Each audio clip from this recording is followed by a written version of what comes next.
Morning, everyone. Welcome to day 4 of the meeting. And we move into the item considering the results of the fourth academic research forum. And I think it's one of the things over the last few years that it's been great to see the way in which the academic advisory group has developed and the growth of the relationship, I think, with the academic community.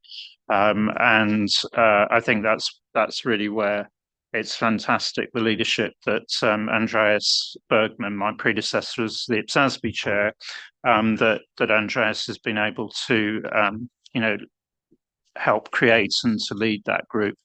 And I think we see that the impact of the way that group is now working in the papers that we're going to be considering today. So thank you very much, Andreas, for everything that you've done in terms of leading that group, and thank you very much as well to the members of the academic advisory group. I think it's great the way we've got the linkage between the members on the board, who are professional academics, and also the key people in the various networks. So thank you very much, everybody. We really look forward to some very interesting discussions. And Andreas, I'll hand over to you at that point.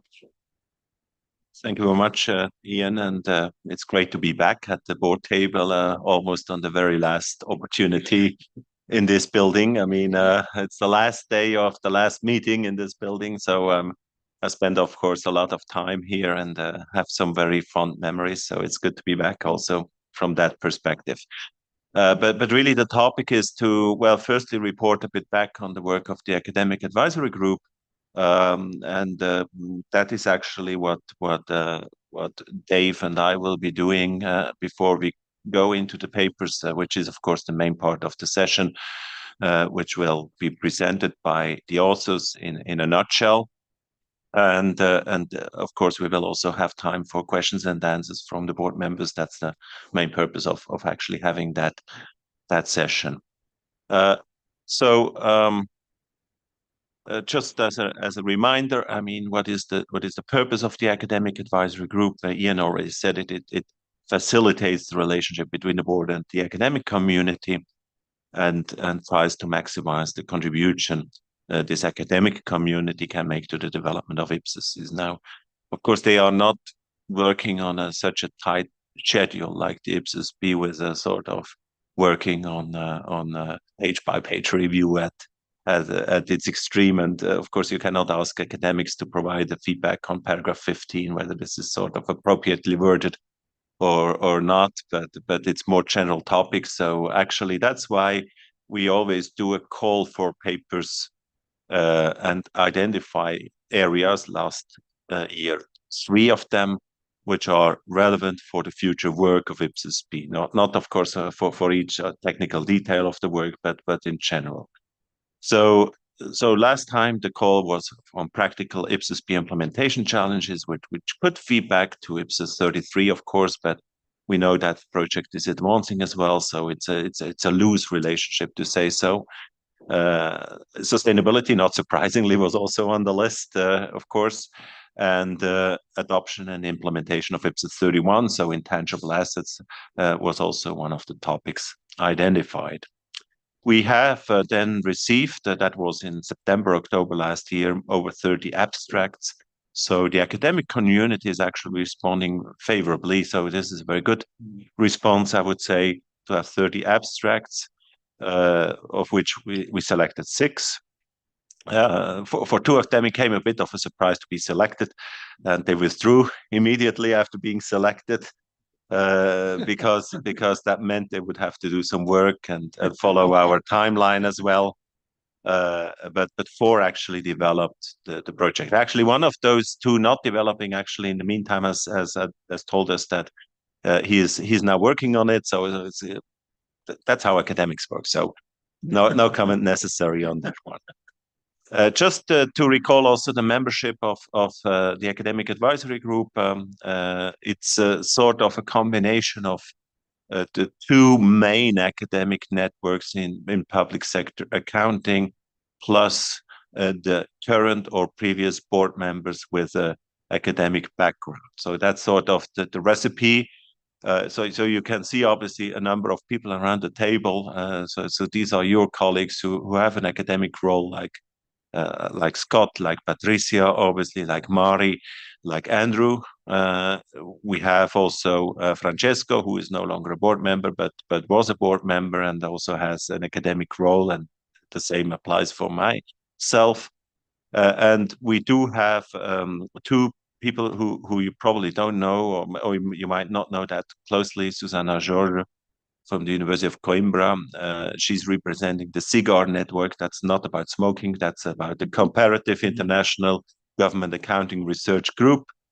And we have Maria Francesca Sicilia from the University of Bergamo in Italy, who is representing another network, which is IRSPM, which is also one of those global networks. So basically, these two are global networks. We are aware that there are continental networks. For instance, there's a European group of public administration, North American group of public administration.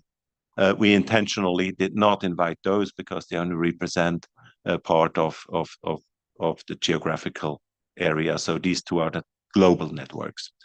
Here, I would also like to mention the support we get from staff, in particular from Dave, who is really very involved in this and very helpful. So many thanks, Dave. And also Vanessa. Vanessa has been around the entire week. She's now online, but Vanessa is supporting that as well, because it's of course also some administrative work involved, sending out the letters, enforcing the deadlines and things like that. And Vanessa does a great job doing so. And thanks a lot also to Vanessa. So this is the process. I already talked about that. It's basically it's a year or even a bit less. It's about 10 months. I mean, since we had the call. So it's a relatively short timeline, which is a challenge for academics, but which is sort of the necessary timeline to respect in order to be up to date and to have influence actually on the work of IPSASB. Because of course, if we make a call and the paper is only submitted 5 years later, it will no longer be relevant. And of course, a shorter timeline is really not doable because it's really quite tight. I mean, it's not that we have a lot of wiggle room in here. I don't go through all the steps. I just want to mention that the papers were presented 2 weeks ago, exactly 2 weeks ago, on June 14 in Udine. One of the networks, the CIGAR networks, is actually holding an annual conference or workshop. Last year it was hosted by Mari at her university in Tokyo, and this year it was in Udine in Italy. And actually, as the papers are also presented there, and yeah, we received very positive feedback actually also from the CIGAR network to have this collaboration with the IPSASB. So this brings me into the papers and really almost into the matter of substance. But maybe I should pause here if you have any questions on sort of the general outline of the work of the academic advisory group. I would certainly take those and Dave as well. And so any questions about the general process?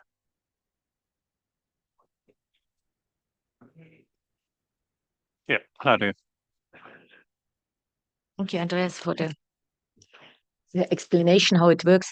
I'm only wondering at what time are the documents are relevant that we can give them to others, or if there any date when it's possible, or if you wait when it's published in some international papers. That would be fine. Good to know. It's a very good remark or question, because obviously you have received the papers as the board members, but they are not on the website, and this is an intentional thing because the scholars, they obviously wish to publish the papers in journals, and if they had been published before, they would no longer be eligible for publication in journals. So we have to protect them in that sense that they can publish them in a journal. Now, we have not a formal deadline when it is being released, but we certainly will ask them if they plan to publish them in a journal, and if so, we have to respect their due process. They also have a due process, which is called peer review process. So they have to go through that process, and eventually, if they are published, of course, you can disseminate them. We will probably have to talk to them about, I mean, those who drag their feet on publishing. We might ask them, I mean, at what stage they maybe no longer plan to publish them, and then we could share them as well. I would say, I mean, if you want to share them with your personal team members, for instance, you can still share them, but ask them also not to disseminate them. So to keep them confidential for the time being. Thanks, Andreas. Ross. So I just wanted to formally thank Andreas and all of the members of the Academic Advisory Group for this work that goes on. It takes a lot of their time to help manage this process. And just from the staff perspective, reflect that although the papers aren't public, staff have them. We're using them as inputs for our project work and our research. And I think that the benefit of the academic process, well, the benefits are many, but from a staff perspective, it's really helpful when you're looking at new topics, new issues. If you have a paper that's done a detailed literature review and looks at the issues and kind of identifies the scope of a problem and identifies an issue. So, we're going to talk about Jens's intangibles paper, and I think it was really eye-opening for staff to see some of that analysis. And it's a good starting point for us to monitor what's happening with the ISB and their future project, and for queries we're getting around accounting for intangibles to have that piece of academic research. So personally, I'm not focused as much as when they'll be published, because we have that and we're using it. So that's one of the main benefits we get from this. This is why staff's very supportive of this academic process, because it really gives us on the front end of, new emerging issues, project work to think about things. So, for example, the papers we'll talk about later on sustainability, Celine and Karen have already been looking through those and thinking about how that impacts our ongoing project as well. So. Thanks, Dave. Just to add on very quickly, because Ross said 90% of what I wanted to say, but going through 4 of these now, these papers were really phenomenal in how they worked with our work program. As Ross said, they've been given to staff and they really link into what we're doing. And it's been a learning process for me. This year, I really saw how the academic advisory group could work really well and really support staff in moving their projects along. So I just wanted to really highlight that this year was the best year from a work program perspective with the papers lining up. Thanks, Dave. And I guess we just need to reflect going forwards on how we sort of make the linkages between the papers and the, the project summaries and so on. Because I think it would be nice to actually just, really give life to that that linkage and that influence. Yakuba. Thank you, Ian. I have a general question. I just want to know how the call for papers was communicated. So, because I'm working with universities in Francophone Africa, but I don't think we see it. Also, a very good question. I think, it is, of course, published on the IPSASB website, and also through those 2 global networks. So through CIGAR and IRSPM, it is disseminated.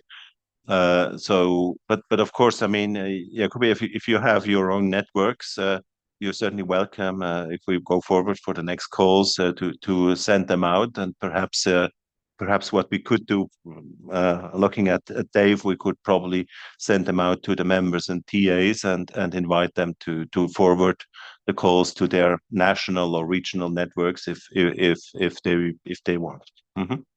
Yep. Okay, thanks for that. And I think, again, that's part of building that reach and that community, really, which we really do want to do. Okay. So with that, we really enter into the core of the session, which is about those 4 papers, which you, of course, have received. So we will first have the paper of Jens, who sits right next to me here at the table, on intangible assets. We will then have a round of questions on his paper, because obviously the papers are on completely different topics, so it doesn't make sense to collect the questions to the very end. So we will have then the questions about Jens's paper. Then we move on to virtual presentations. Actually, I already can see the presenters, or at least some of the presenters are connected.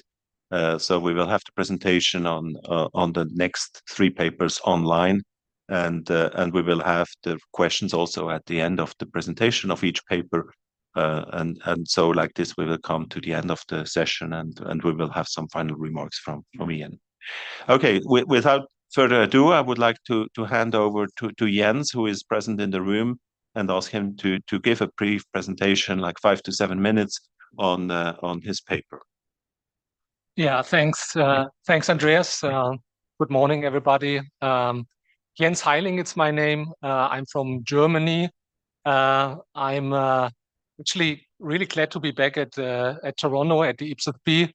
I was a secondee to the IPSASB maybe 15 years ago, so I'm really pleased to be back. I worked in practice for quite some time, and I'm now at a dual university in the state of Baden-Württemberg, and it's actually just 3 months that I'm an academic. And I have to admit that this topic of intangible assets, or the way how I approach the paper, actually that comes from practice. So it's not really an academic kind of paper. So I saw things in practice and turned that into an academic paper. So the topic of my paper is digital transformation and the accounting for intangible assets in the public sector. And what we see really around the globe is that we see an increasing digital transformation. So it all started probably with e-government 20 years ago, but maybe in the last 5 years, it has significantly increased. And so one of the developments which had a huge impact was the COVID-19 pandemic. And during the pandemic, a lot of public services had to be provided through online. Yeah, and so that gave the whole thing about digital transformation a further push. So I structured my paper actually in 3 steps. And the first step in my paper was to look at empirically. So looking at financial statements and trying to identify how digital transformation, or the aspect of digitalization, can be seen in balance sheets. Yeah, so I looked at intangible assets and how intangible assets has developed over the last 5 to 6 years. So especially covering the period of COVID-19. So before and after. And I looked at national governments, local governments, international organization, and also supranational organization. And surprising to me was that actually I didn't see an increase in the amount of intangible assets. I rather saw a decrease. And that was a little bit surprising to me, given the fact that I have assumed due to digitalization, kind of I would see something in the area of the balance sheet item intangible assets. So what I also saw was that with regard to the statement of financial performance, there is not much information you can find around digitalization or IT, things like that. So that the information there is rather blurry. So it was really only intangible assets, so that I could take a look at. And and the question is, why do we have actually a decrease rather than an increase? And so one of the hypotheses is that maybe due to a change in service provision. For example, given the fact that more and more software services are provided through cloud computing. Yeah, so it's not like governments buy software and so on. So they just rent the service through the cloud, or is it maybe because of a lack of the accounting principles? Maybe just to recall, so IPSAS 31, so the standard on intangible assets. Let me look that up. So that was issued in January 2010. Yeah, and the underlying IS 38. So in the private sector, that was adopted by the ISB in 2001. Yeah, so more than 20 years ago, that those principles were actually kind of set. So, really a more general question is, so should intangible assets in financial statements be an indicator for the degree of digitalization of a public sector entity? I mean, that's probably the fundamental question that came out of the empirical analysis. And then the second step in my research was that I analyzed critical accounting and financial reporting issues related to 3 IT areas. First area was agile software development. So nowadays, software is developed in an agile approach. So that was number one. Then cloud computing. And you might know there is already a little bit of guidance out there from the ISB in that regard. And thirdly, so the new kid on the block, so artificial intelligence. And also here, so my conclusion when analyzing those issues was IPSAS 31, the principles in IPSAS 31 may not address sufficiently the issues that we currently see from an accounting perspective with regards to those 3 accounting areas. So therefore, the question is, how can the reporting for intangible assets be improved? So, and that's mainly coming from the literature. So in the literature, it's discussed about a disclosure approach, and there is not only one, there are several disclosure approaches being discussed. Then it could also be discussed of modifying the existing accounting principles and other forms of reporting. I mean, we have sustainability reporting at the moment. So the question could here be, can intangibles somehow also be addressed within sustainability reporting? And now, to have a disclaimer at the end. So there are some limitations typically with academic papers, and I have only looked at 3 IT areas, and there are certainly more in that space, and like blockchain, data analysis, what else? Quantum computing. So there are a number of issues that can be further looked, and I have only looked at 3 issues. Yeah, so that's it. Thank you. Thanks, Jens. I think that's really interesting. And, I mean, clearly, ISB is just starting a major project on intangibles for many of the reasons that you've outlined. So I think that's one of the things that actually, as we start to consider, our strategy and going forwards, we are certainly going to need to think about how we link with the ISB, and I certainly think that actually this is potentially a very useful input to that discussion. So thank you for that very brief resume, very clear. Can I open up now for comments and questions from board members? Yeah. So I think it was Mike, Abdullah, Claudia, then Kamira. So thank you so much. That was very interesting.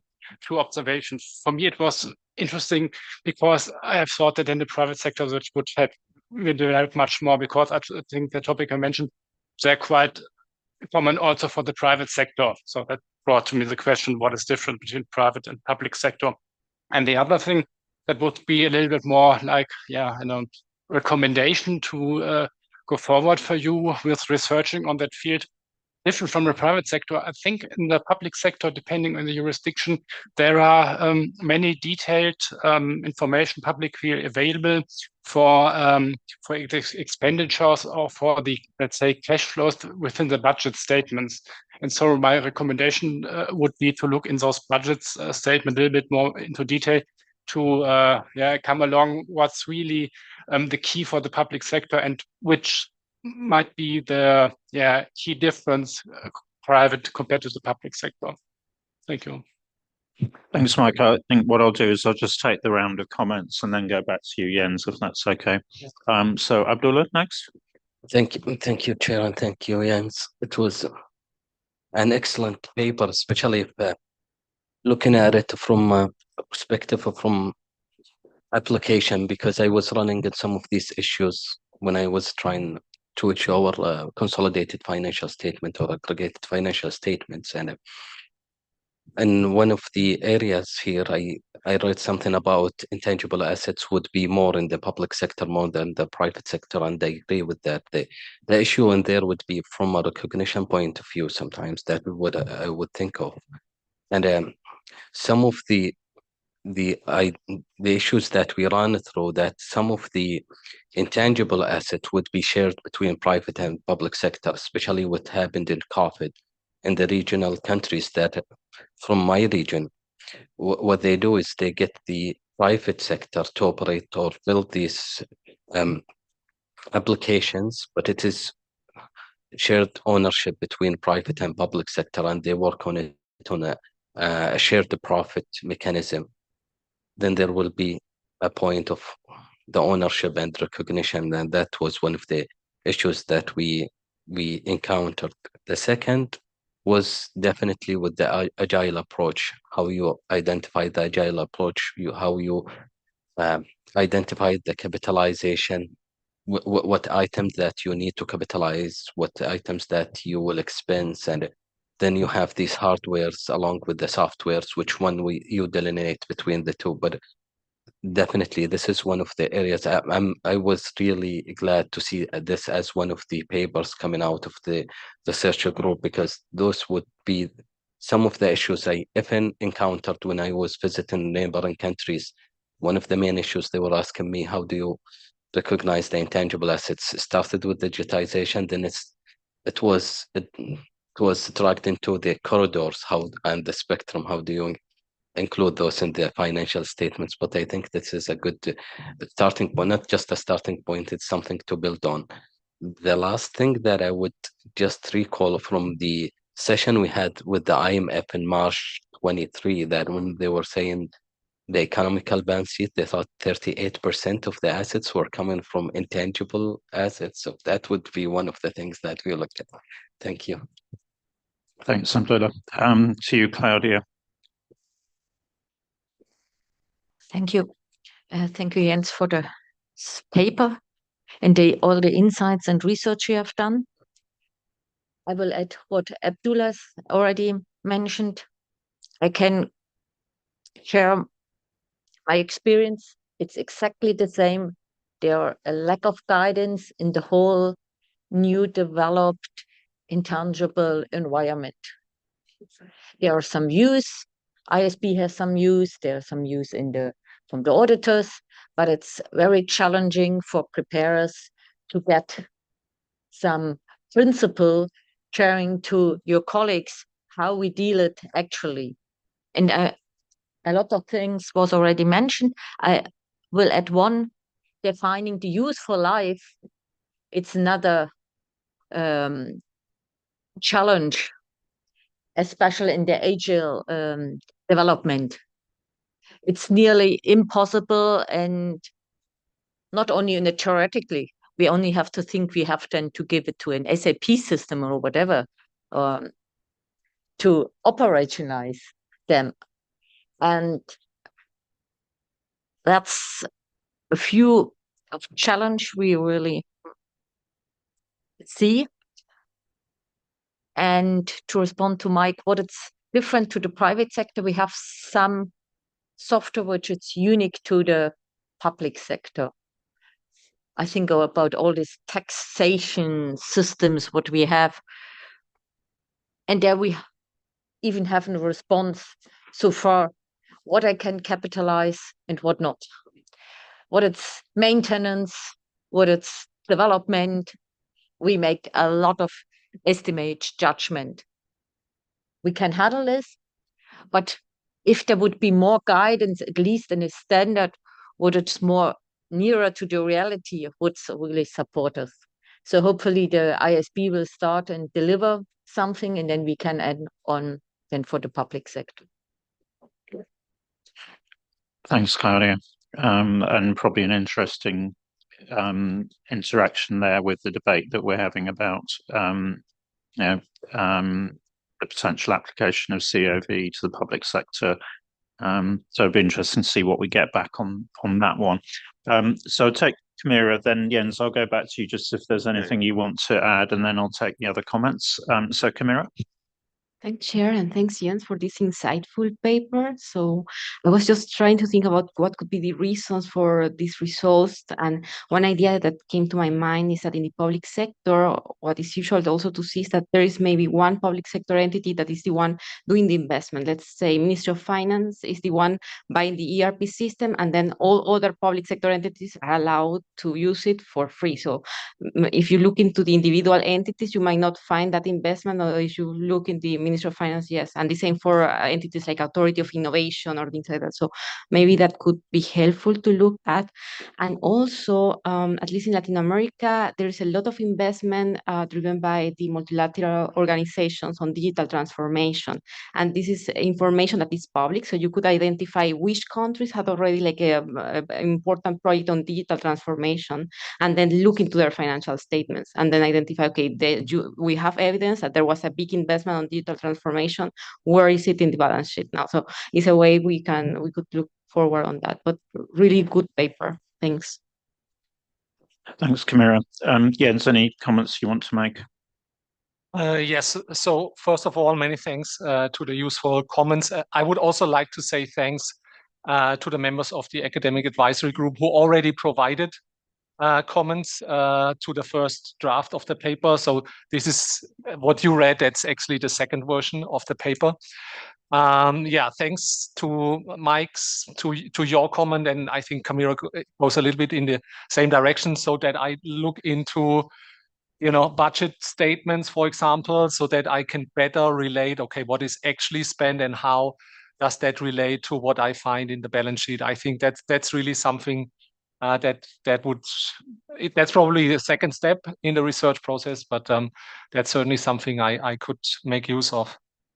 And Abdullah, what you said in terms of the importance in the public sector, I think totally agree that now with digitalization, so that is not only now, and it's probably also in the future that this topic is gaining more and more on relevance.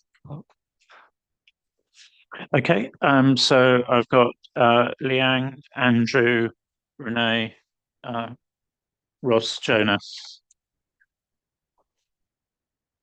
Thanks, Chair. Thanks, Jens, for the very impressive paper. I would say this is also one topic I'm very interested, and also the topic we have discussed very hot in my jurisdiction in China. Actually, in last year, we issued some, the Ministry of Finance of China issued some guideline related to data assets. This is also one area of intangible asset. And the guideline is for private sector, but public sector, actually, we also have many discussion. But the problem is actually the standard on intangible asset are there. And for me, and also from many academic or practice stakeholder, actually, we also see the principle of the intangible asset standard, actually, whether it meets the definition of asset and whether qualify for the recognition criteria from pure technical perspective, it looks so makes sense. So, but practically, actually, we have seen a lot of problems, such as in data asset or the other areas, as you mentioned in the paper. So, actually, question is, what kind of revision or amendment we could do for the standard on intangible asset? We have last month we have a roundtable with IPSASB board member, a few board members. They visited China, and we also have a roundtable discussion with them, and they also the discussion also we discussed what kind of revision we could make to the standard on intangible asset. So maybe my question is, do you have some initial idea or initial thoughts that what kind of revision we can make on the standard on intangible asset? Thank you. Thanks, Liang. Andrew, and then Renee. Thanks, and thanks, Jens, for your paper as well. It was encouraging to read it and see that I'm not the only one concerned around the application of COV to intangible assets. I do have three questions for you. The first is, you looked at AI in your paper as well and mentioned that there are some concerns around the application of the intangible asset standard there. I guess one of the things that comes to mind for me is, do you think you'd ever reach a point where the capitalization of costs actually ceases? If you think about these models, they're kind of built and they continue to learn and grow as you operate them, and there's often significant costs in operating those. So do you ever reach sort of a saturation point? Do you think that you would say, all right, this asset's now complete and I start capitalization or not? The other was, and it's not an area that you've had a look at, but data is very quickly becoming something that is extremely valuable. And I think in a public sector space, there's often a lot of data that public sector entities would house and would help them in delivering service potential in particular.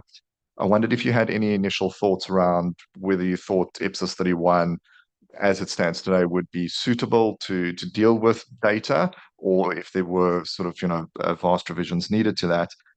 And then the last question was, you mentioned around calls for disclosure improvements on intangible assets. And I think sort of the early noise we're hearing on the ISB side is sort of potentially going to be a disclosure solution more than anything else. But have you heard anything around any recognition or measurement sort of, proposals or calls coming through? Thanks. Thanks, Andrew. I'll go to Renee and then go back to you, Jens, and then I'll take the final group of comments, and then we'll need to move on to the next presentation. So, Renee, to you. Yes, thank you very much, Chair. Yes, so thank you for the paper. Very insightful and also thought-provocative. There's also significant investment in the Canadian public sector in IT transformation. Certainly, cloud computing has been a very hot topic in the public sector accounting profession and accounting preparers, financial statement preparers. AI is also emerging very quickly. So thank you for highlighting this in your paper. I think that's going to also emerge as an accounting and a recognition hot topic at some point. In Canada, stakeholders have been lobbying quite strongly, looking for more guidance in the public sector for cloud computing. And our national standards setter, the Public Sector Accounting Standards Board, has launched a project on intangibles. First, it needs to catch up to the international IPSASB 31 standard. In Canada, we still don't have a specific standard on intangibles, but the board also plans to look at specifically at cloud computing costs in the public sector. So understanding that there's already some guidance at the IASB level in IFRS that was released through the IFRIC projects a couple of years ago. So my question to you is, have you identified at this point any public sector specific issues that you think we would need to tackle that don't necessarily exist in the private sector? I know we made a reference, Abdullah, you did make reference to private public partnership. That may be one, but I was curious if you had others. Thank you. Thanks, Renee. So, Jens, back to you. Yeah, again, many thanks for the comments and the many questions. In terms of what the IPSASB, for example, or international standard setters could look at. So the first area I think that could be reviewed is the internally generated intangible assets. So you might know there are a number of criteria, and those criteria to fulfill it's actually quite difficult. So you probably end more often up in kind of expensing rather than capitalizing those internally generated intangible assets. The other thing what would be maybe of interest is the cloud computing thing. So I think the US standard setter, so the GASB, they have already some guidance around it. So that's not IPSAS 31, but that's IPSAS 43. And in IPSAS 43, I think there is currently an option whether you recognize intangible assets, so leased intangible assets. And I mean, you could discuss whether cloud computing is leasing of intangible assets and whether that kind of falls into the remit of IPSAS 43. So maybe that could be revisited. Yeah, so these are the main 2 points.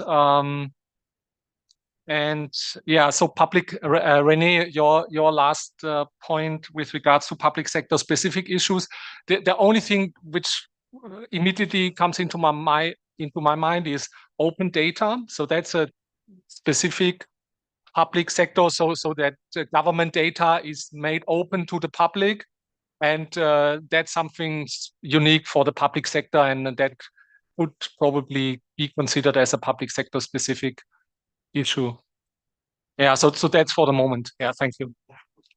Thank you, Jens. And I think it's a very interesting, there's some very interesting considerations here in terms of what can we do, bearing in mind that we don't want to get ahead of the ISB's project. But so I think there's some food for thought here in these discussions. So final 2 comments from Jonah and from Lisvi. I'll go back to you, Jens, and then we'll move on to the next presentation. So, Jonah, to you. Yeah, thank you very much for a good paper. I come from practice, and so when we look at intangibles, particularly from a public sector perspective, like for us in Kenya, there's a whole debate about digitizing government services. We are hoping that we will be able to locate the benefits of that, either in the revenues having increased or the cost having reduced. But my question is, have you found a correlation between those kind of investments and the statement of financial performance? Thanks, Jonah. Lisvi. Thank you, Chair. Thank you, Jen, for that very inspiring paper and presentation.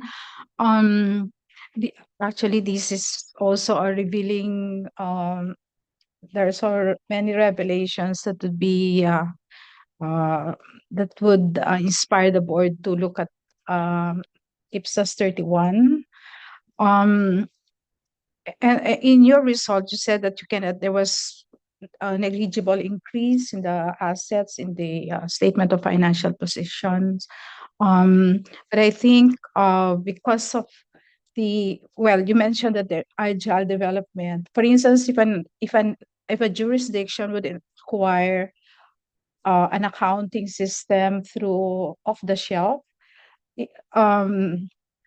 usually there are just customizations that are being done to fit the requirements of the state, but the control, the recognition criteria on control is not met because the ownership of that software still belongs to the developer. So that is one issue. So you cannot really recognize those investments for systems that you acquire through OTFs. So I would like to support the suggestion that perhaps these investments are reflected in the statement of financial performance as expenditures. There are initiatives where I think Camila has mentioned it, that there is one department that initiates the development for the entire public sector. For instance, for the national government. In our case, when we were developing the integrated financial management information system, this was spearheaded by a PFM committee. And the budget that was given to the PFM committee was lodged to the Department of Budget and Management. But since we do not have control of try to develop the GIFME through off the shelf, we just pay licenses for the use of the customization and the use of the software. So it cannot qualify the recognition criteria on the control.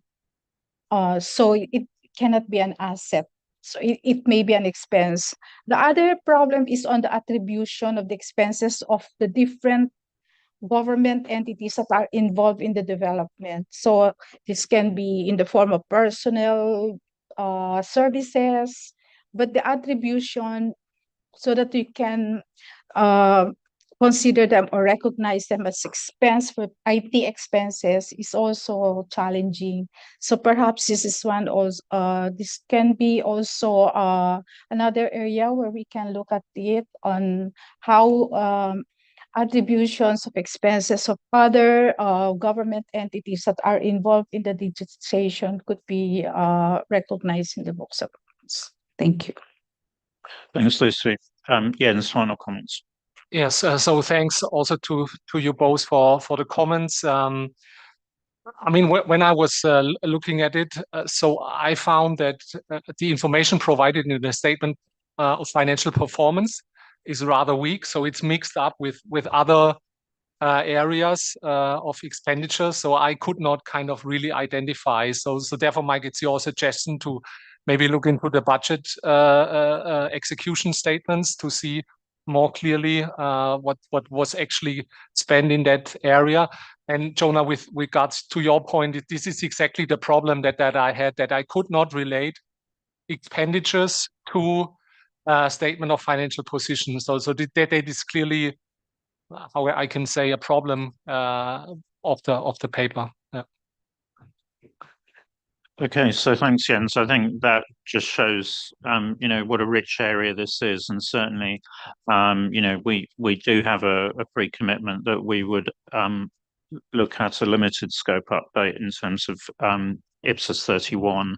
You know, and clearly there's balance to be struck there in terms of you know, the ISB's project, you know, but also are there some things that could be done in the short term. So I think that's, you know, that's very timely. So thank you very much for that. So with that, Andreas, I think we move on. Yeah. Sorry, Adrian, we need to move on. Yeah. So thank you very much. I think it is a topic we will obviously follow up because it is relevant. It is probably not satisfactorily resolved, and so we probably will see a follow up on this one. Now I would like to move over to the next paper, which is also of course a very interesting paper, but a totally different topic actually. I think Jaime Garcia will present, if I'm not mistaken. So Jaime, I will hand over to you immediately for 5 to 7 minutes of presentation. The delegates here in the room, they can see the slide already, so you can go on with your presentation immediately. Okay, thank you very much for the opportunity of doing this presentation. We are going to present part of the research with title is Comparative Research of Climate Disclosure Models Applied by Subnational Jurisdiction in the Public Sector. Lara Ripoll and me, Jaime García Rayado, will present today the work that have been carried out together with Vicente Pina, Lourdes Torres, and Natalia Arias.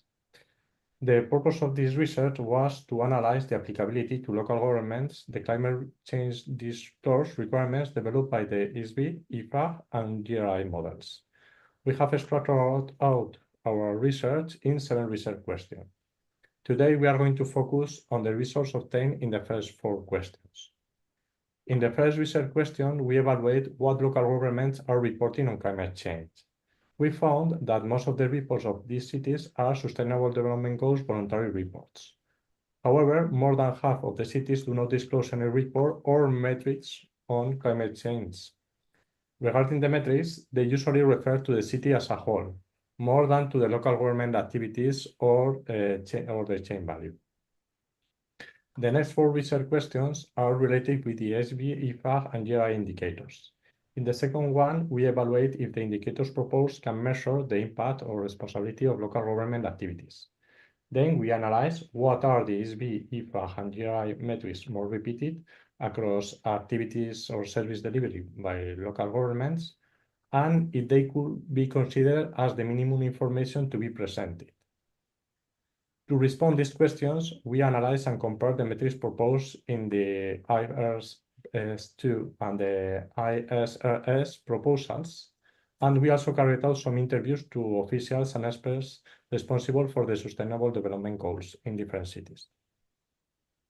So in our analysis, we found that the 26 most common activities or programs carried out by local governments with potential impact on climate change are covered by both proposals.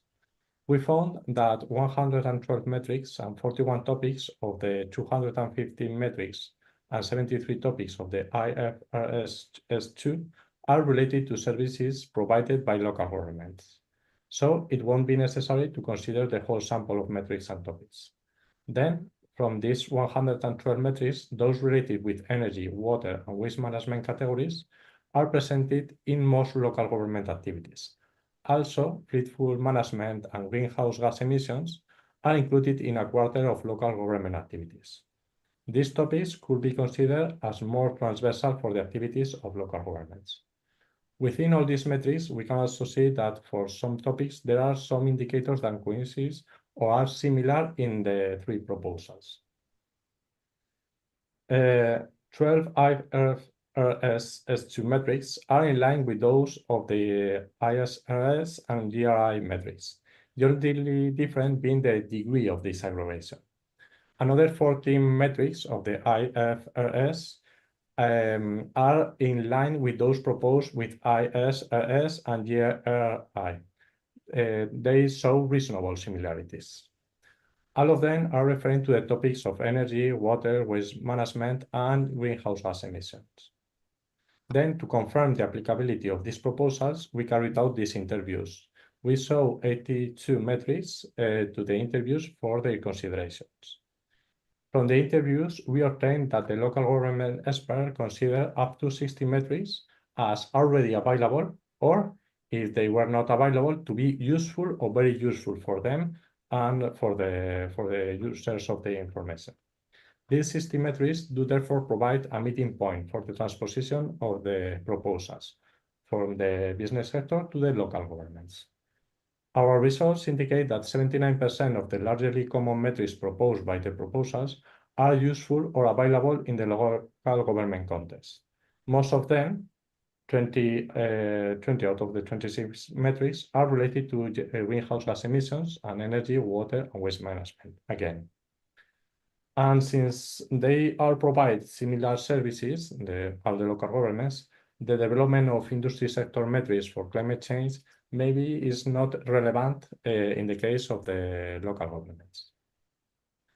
So to sum up, the main findings were local government sustainability reports are mainly based on the structure of Sustainable Development Goals referred to the city as a whole. Then these reports show widely accepted indicators and sunrise metrics for reporting on climate change, greenhouse gas emissions, energy, water, and waste. A lot of these metrics were already available or they are considered useful for the local governments consulted.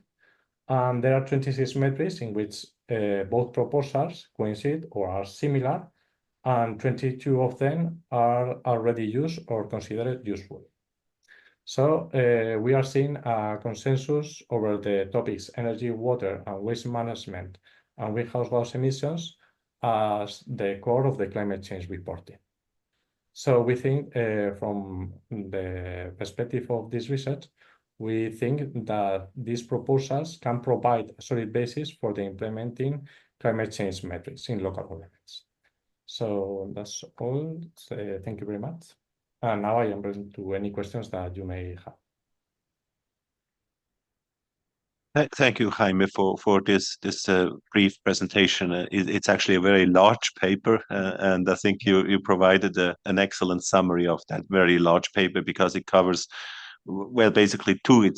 I would argue it's almost two papers. One is looking at the use of those metrics, and one is the theoretical basis or the compatibility of those metrics between the different frameworks. And I think both of them are very relevant questions also to this board. Actually, on Wednesday, we discussed the metrics in the area of sustainability reporting. So I think with that, I open the floor also for through you, Chair, for the members for questions.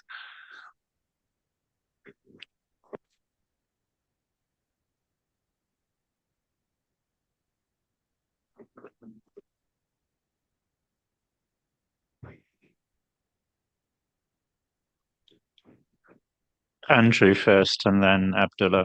So we take those two questions and then Jaime, I'll go back to you at that stage. Perhaps one question, but I think also just something for us to think about as we go out and start consulting on sustainability once we've released it is, I found it really interesting when you had a look at the comment letter responses that we received on the IPSASB standards, for example. First, the geographical differences. So looking at African and Latin America, where you mentioned there weren't as many responses necessary through, and that sustainability at that stage was perhaps less of a concern.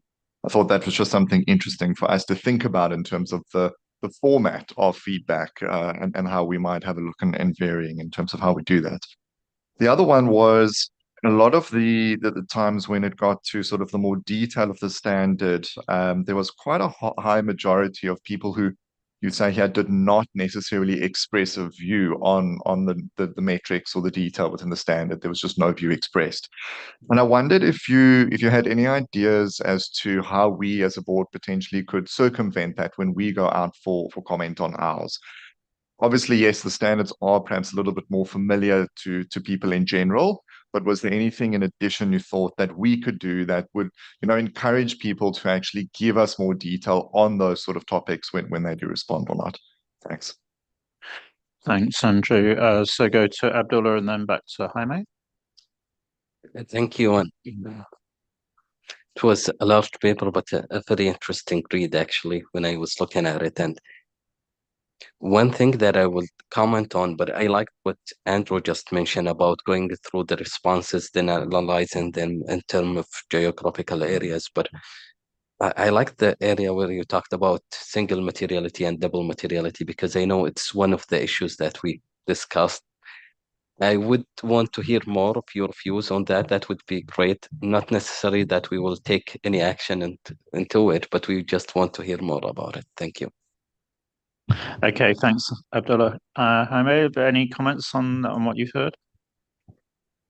Okay, first, regarding the comment letters, yes, I see a problem from the comment letters on the representative of the respondents. Okay, so maybe it is needed an effort to obtain more responses from some countries. Maybe just asking for the professional colleagues to directly to them to answer these questions, or to companies, or directly to companies from these countries. Then another thing that I will suggest is to go to the networks from local government networks. For example, there is a network of the 100 cities that are focused on the climate change in Europe, and they are going to be seen as cities to follow in the how to address the problem of the climate change. So maybe you can address these networks in order to ask them if these metrics are useful or are not useful, or how you can solve the problems they may have. From the comment letters we have, and also from the interviews, we know that one of the problems that they see is that not all of them have the same capability to obtain the information. Not all of them are going to have the knowledge to do the different scenarios that they have to consider. So, and well, they may don't have the resources for the data management that is necessary. So the first thing that I will suggest is to do a program to teach and to show to the public sector, for example, to the local governments, how to address these problems, recommendations for a good data management and how they can do it easily. We see that, and it is also related with the problem of double materiality and materiality, that we don't see any, in this case, for the local governments and the public sector, we see that the metrics that are related with the double materiality are really low. Only I think that was the 3% of them. Okay, so in most cases, most of the metrics are going to be the same. Okay, so they should focus in those metrics that are the same.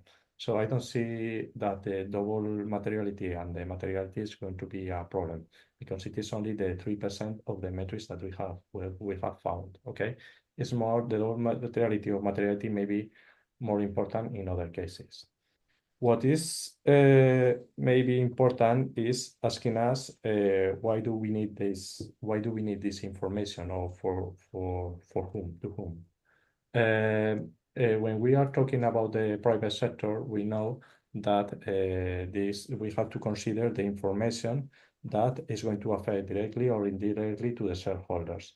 That is one that is more common. Even if this information on climate change or others is going to affect to the shareholders indirectly.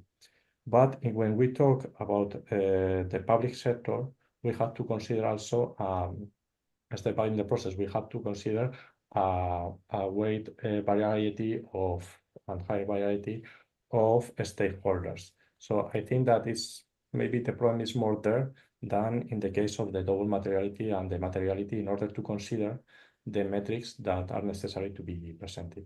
But this is more. Yeah. Thank you. So go next to Scott and then to Claudia. Thank you. I enjoyed your paper. I have one question and I guess one comment as an academic reading your paper. So I'll leave that to the second point. But you did mention that the areas particularly that were discussed that you saw was emissions, energy, water, and waste management. So my question was, do you think those issues were picked because that's where the data was available, or do you think they were picked because they thought that's what people cared about, stakeholders? So do you have a view about that? Were they just going where the data was, or they believe those are important areas? My comment as an academic and a senior editor of an academic journal, and it gets to Andreas's point, I recommend you make this 2 papers. You have a higher probability of getting it published. For journals, this is the entire size of the journal. And so you're asking for a lot of real estate for publishing. Besides that, you get more than one hit on your vita, and helps you if you're publishing. So I would strongly encourage, one of the comments we often make as an editor is, please focus it and break it down into more digestible pieces. But I do have my question. Okay, thanks, Scott. And final question on this round from Claudia. Thank you. I haven't a question. I just thank you for the inspiring study. And I think there are a lot of wonderful ideas what we could address in our roundtables when we deliver our exposure draft, like why we need information, for whom we need the information, how metrics will already support, because that's a little bit the lack we are working on. We are in a theoretically profound statement, giving a little bit more flavor for when we coming out with our document to the stakeholders and preparers and users what we want to reach. And I think the study from Jorge, Jorge, what's the name? It's a group led by Vicente Pina, and we have Jaime Garcia present in this meeting. Oh yeah, I'm sorry, Jaime. It reminds us that it's the selling. He gives us some information to sell our project, especially, and also he gives some, I think, ideas what you could expect in the response, where we have to be aware, maybe the double materiality, something others. And that's why I'm very inspiring. We have all this additional information around. We were so concentrated on delivering and a standard, but to see what it's more and how it could be used then. Yeah, thanks, Claudia. I think that whole communication piece is going to be really important, how we engage potentially with different audiences. So, Jaime, I don't know if you have any final comments on that point, that question that Scott raised in terms of the metrics and the choice of those. Yes. Regarding the way you have to say that in the interviews that we done, the interviewees respond if the metric was available and also if it was useful. Okay, so these 60 metrics are those that are available or are useful. Why do we do these questions? We do these questions because if they don't have it, but they consider that they are useful, they are going to agree to implement them. So their implementation will be easier, and also that they see that it may be interest, maybe for their management or maybe for their stakeholders. Regarding the possibility of 2 papers, okay, more papers is always better for us. And also we have already talked about this, and we agree that maybe 2 papers is the correct. And well, we have seen the options, and I hope that we publish them in the short term. So I will be very pleased to send you the papers when they are published. Well, you have the report, but when they are published, the 2 papers, we can publish them. Yes.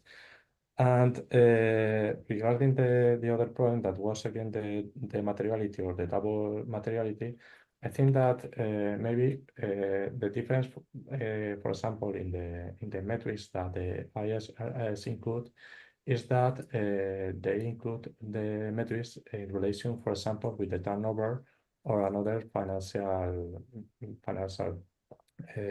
ratios. But in the public sector, maybe we have to look for another kind of metrics, another type of relations, because things like the turnover, the solvency, maybe are not so important for the stakeholders of the public sector. That in the long term could be the citizens, the NGOs, and the trade unions, also the business and the companies that are working. So maybe from there you can elaborate. But it's really that is something that we have to think about. That's great. Well, thank you very much. A very rich source of information going forwards, and we wish you luck in terms of the publication. So, Andreas, we move on then to the third paper. Definitely. So it is also on sustainability reporting, but as you can see, it is a completely different paper. So even if we have a topical area, we do not necessarily have identical papers. We have very different papers, and I welcome Laura, and I think Davide is also present, but I understand Laura is probably presenting. So 5 to 7 minutes for you, Laura. Well, I will start and then I will leave the floor to Laura. Sorry, Davide. Yeah. Okay. Yeah, no problem. Well, good morning, everybody. Thank you, Andreas. The title of our research clearly highlights our aim, that is to analyze the need for a standardized materiality process for public sector organizations. Materiality is critical in the public sector, where public sector organizations not only generate direct effects, but also exert a significant influence as policymakers. The complexity of the concept of climate change, along with the potential for an opportunistic use of sustainability reporting, underscores the need for a participatory and credible materiality process.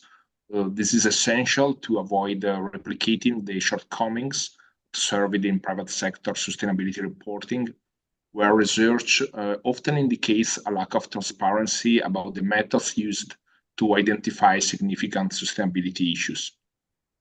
Hence, the purpose of our work is to focus on how the process for defining material information that meets the needs of stakeholders for public sector organizations could be standardized. So we mainly focused on the process and not on the content of the materiality. We applied experimental action research on 2 different small Italian local governments.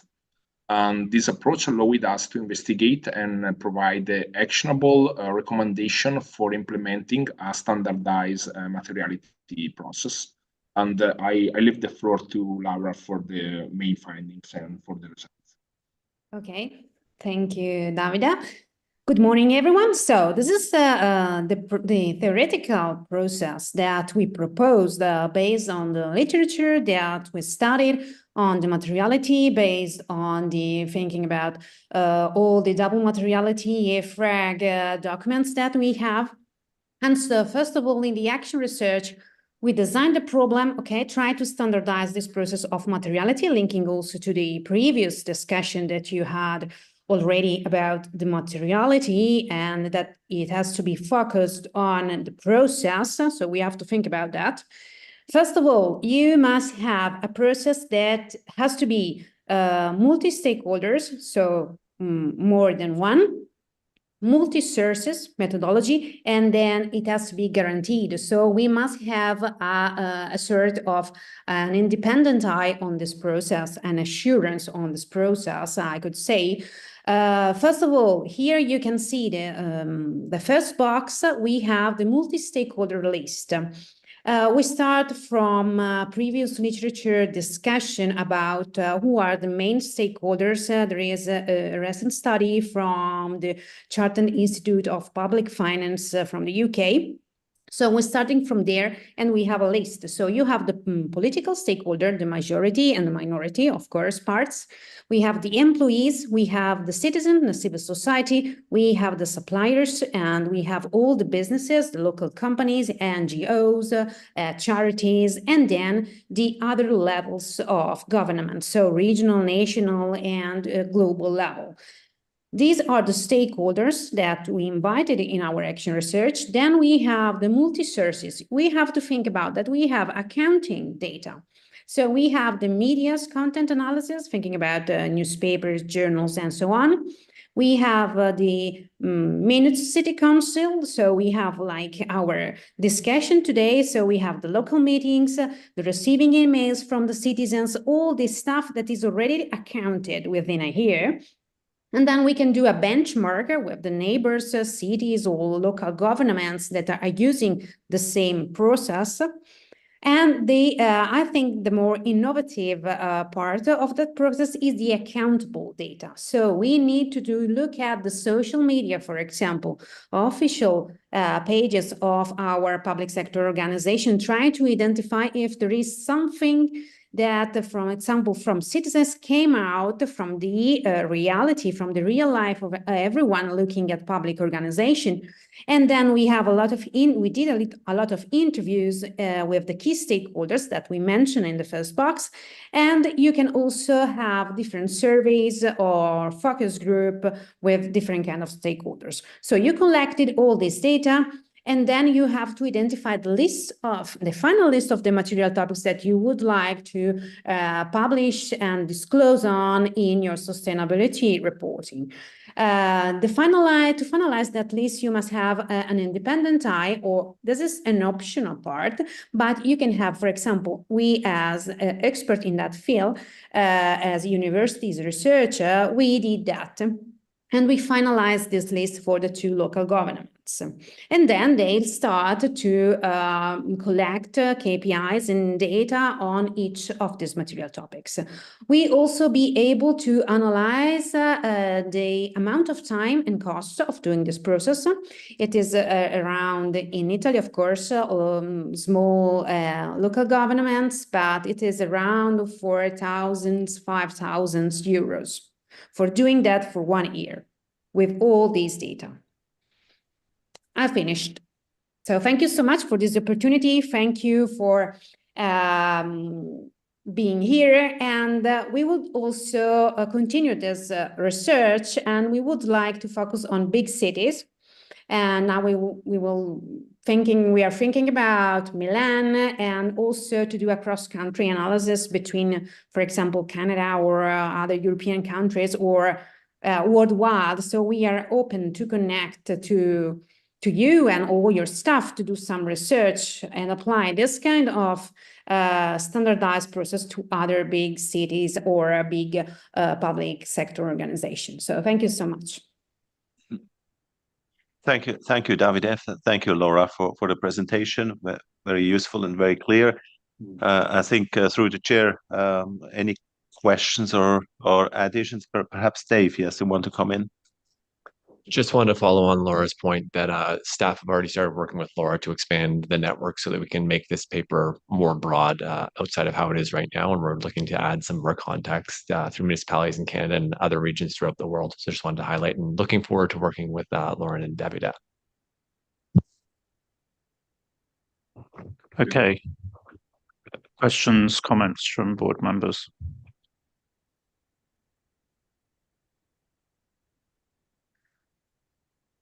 Maybe a comment from me. I mean, I was very interested in what you said then, Laura, about expanding to city regions. I wonder whether you've had any thoughts about perhaps sort of central government, federal government ministries, the extent to which you might be able to standardize this process, in those cases, because I think giving people practical guidance, is very important. So I just wonder whether you've had any thoughts about that. Not yet, but this is really interesting to find if the ministry could be interested in that kind of process, trying to identify the material topics they have to disclose. So if you are thinking about all this public sector organization, you will find out a lot of documents that they have to publish. We have a lot of rules, for example, in Italy, but in Europe. And I think that identifying the material topics also for the national level or the central government could be very useful to be impactful. Otherwise, we are producing a lot of documents that are not really impactful on society and on citizens and all our stakeholders. So we are thinking about not fixing the topic, but the process, because it is more useful and more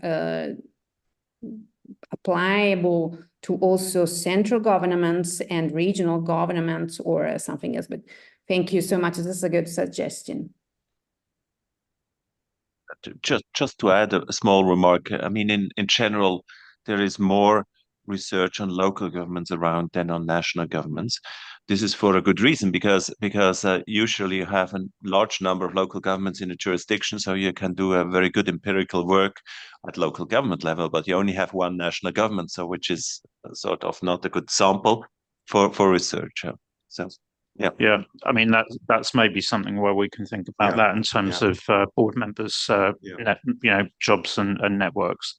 Okay, so I'll take a round of comments. I think in the interests of time, I'll limit it to the 4 members that have their flags up at the moment. So if I can get quick comments from the 4 members that have their flags up, and then we'll go back to Laura and Davide. So if I can go to Scott, then Claudia, Liang, and Adrian. Yeah, thank you. Interesting paper, appreciated it. In the interest of expanding on your figure 3, where you talk about the things you were unable to do, the stakeholders you were unable to connect with, I hope going forward you can figure out a way to expand that, because the stakeholders you were unable to get to is a key stakeholders in this area of sustainability reporting. A lot of what you have is coming from what I'll say is more the internal crowd. They're the people that are involved in public sector, and I'd be very interested in your ability to expand this outside of that, more the citizens groups. But that you identified it, but then you identified correctly, you had issues with it. But I would encourage you, that would be very informative to fill that blank in. Thanks, Scott. Claudia? Thank you. I think you have made the research really on an interesting topic, materiality, and you made 2 points. useful information should be produced. And I like one of the statements you have in your report. The point is to avoid a sustainability reporting seen as a new bureaucratic reporting requirement. I like this. Thanks, Claudia. Liang, then Vietria. I do not have a question, but just a comment.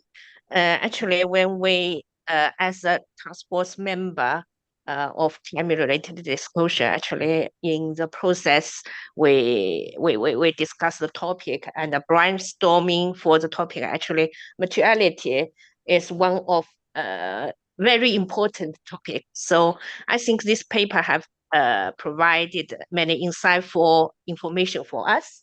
If we can see this paper early, maybe half year ago, maybe I was think it will be much, much better. So anyway, I think this is a very impressive and very insightful paper. Thank you. Thank you.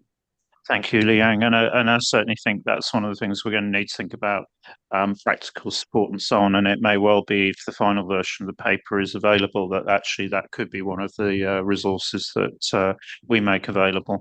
Over here, Adrian. Thank you. And thank you, Laura and Davide, for this very, very interesting paper. I think it will help and really support our future discussions.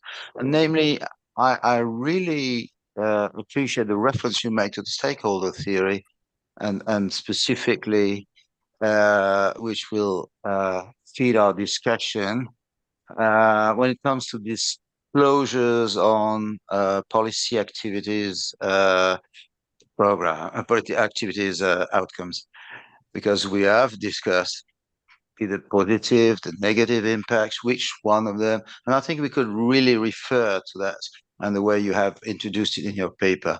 So thank you very much. It's got to be very useful. Okay, thank you very much. Any final comments from the team?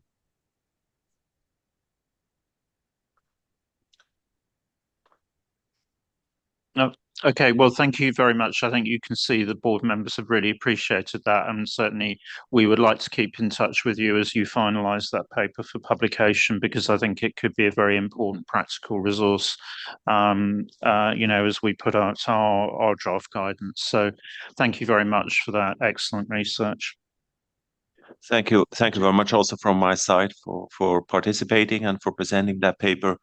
Again, here very, very useful as others have said. So we come to our fourth and last paper. Here I do have a slight logistical remark before we head into that. Well, the first logistical remark is that the slide is not moving, but that was not what I intended to say. The remark is that we have the author Royman also connected. He will present it, but he does not speak any English. He only speaks Spanish. So he will give his brief presentation in Spanish. You will have the slide eventually. Yes, now you have the slide in English. I will then provide a brief summary. It will not be a translation directly of his presentation in English. I have also asked Camira to come in immediately. She does not have to raise the flag if I'm missing out on something. And then we will do questions and answers with Royman.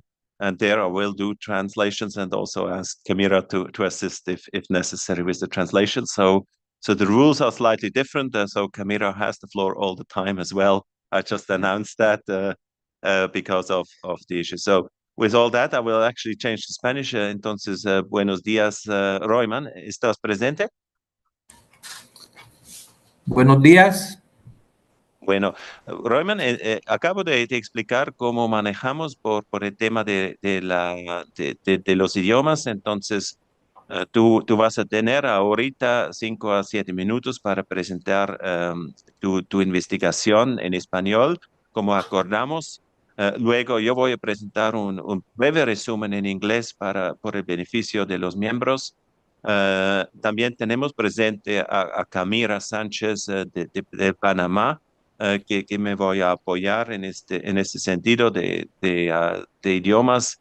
y también vamos a tomar preguntas de los miembros y respuestas yo y Camila vamos a traducir por el beneficio de los miembros que hablan inglés. Entonces, Royman, tú tienes ahora 5 a 7 minutos para tu presentación. Muchas gracias.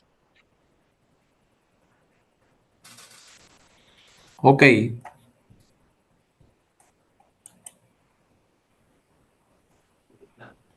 Nosotros ya vemos la lámina, entonces adelante con la presentación. ¿Usted tiene la lámina que yo envié? Sí, y la tenemos aquí proyectada en la sala. Pero en inglés. Sí, en inglés, obvio. Sí, obvio, sí. Bueno, permíteme un momentico porque yo pensaba que usted iba a hacer la presentación en inglés. Ah, ok. Era lo que me habían dicho, ¿no? Bueno, si puedes presentar en inglés, mejor incluso, No. pero yo pensaba, no, ok.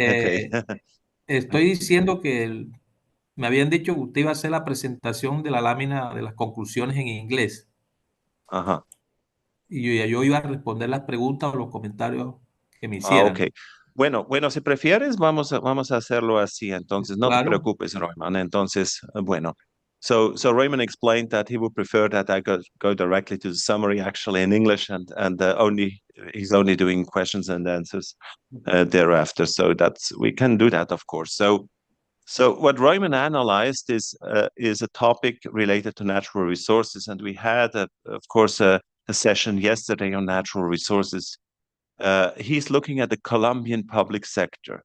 So the Colombian public sector has national standards, which are generally based on IPSASB, but in the area of natural resources, actually, they have developed their own guidance by the Ministry of Mines and Resources, which has become binding for all the entities. And so they have a guidance, not for all types of natural resources, but for non-renewable resources, especially hydrocarbons and minerals. And they do recognize those in the balance sheet. They do the recognition through equity, net assets equity, and then when they use them up, when they basically sell those resources after production, they reduce the amount recognized in the balance sheet through the statement of financial performance. So Royman identified that this is a very strong practice in Colombia. He also recognizes how it is measured. It's measured at the net present value of those future sales. So this is what he identifies in the regulation. However, and that's the second point, he realizes that there is a weakness because actually there's no guidance on renewable natural resources. So there's nothing at all on renewable natural resources. So a significant portion of the natural heritage of Colombia, for instance, is not actually recognized. And then, of course, he suggests that the National Accounting Office, but perhaps that applies also to IPSASB, should establish an accounting framework to be followed for recognition, measurement, presentation, and disclosure, also of renewable natural resources, but also of the non-renewable natural resources at the international level. So I think this is a very interesting stock take on the Colombian experience. Entonces, Roymes, yo estaba presentando ahora como el resumen de tu trabajo. Y entonces vamos inmediatamente a las preguntas y respuestas. So we will immediately go to the questions and answers, and I open the floor through you, Chair, to the members of the board.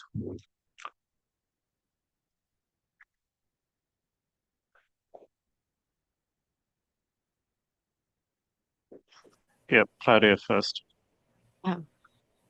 Muchas gracias for your for your trabajo.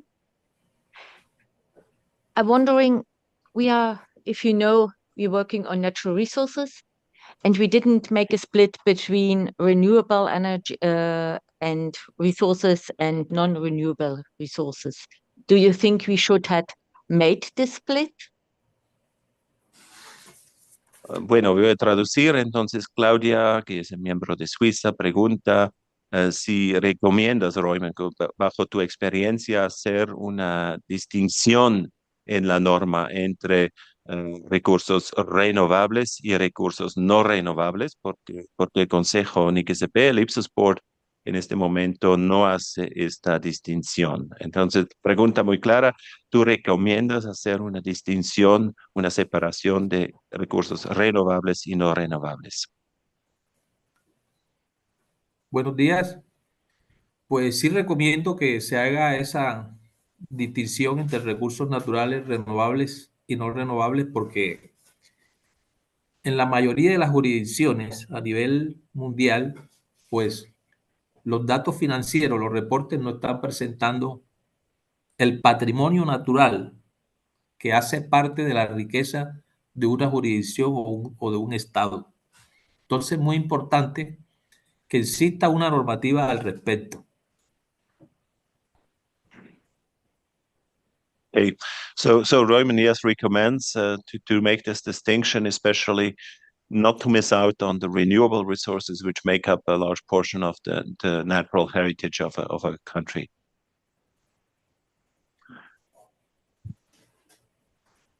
Camilla? Camilla, yeah. Yeah, thanks. My question is related to, I was thinking about, I was missing in the paper the perspective of the National Accounting Office. So a couple of years ago, we did a study, well, FOCAL did a study on sustainability.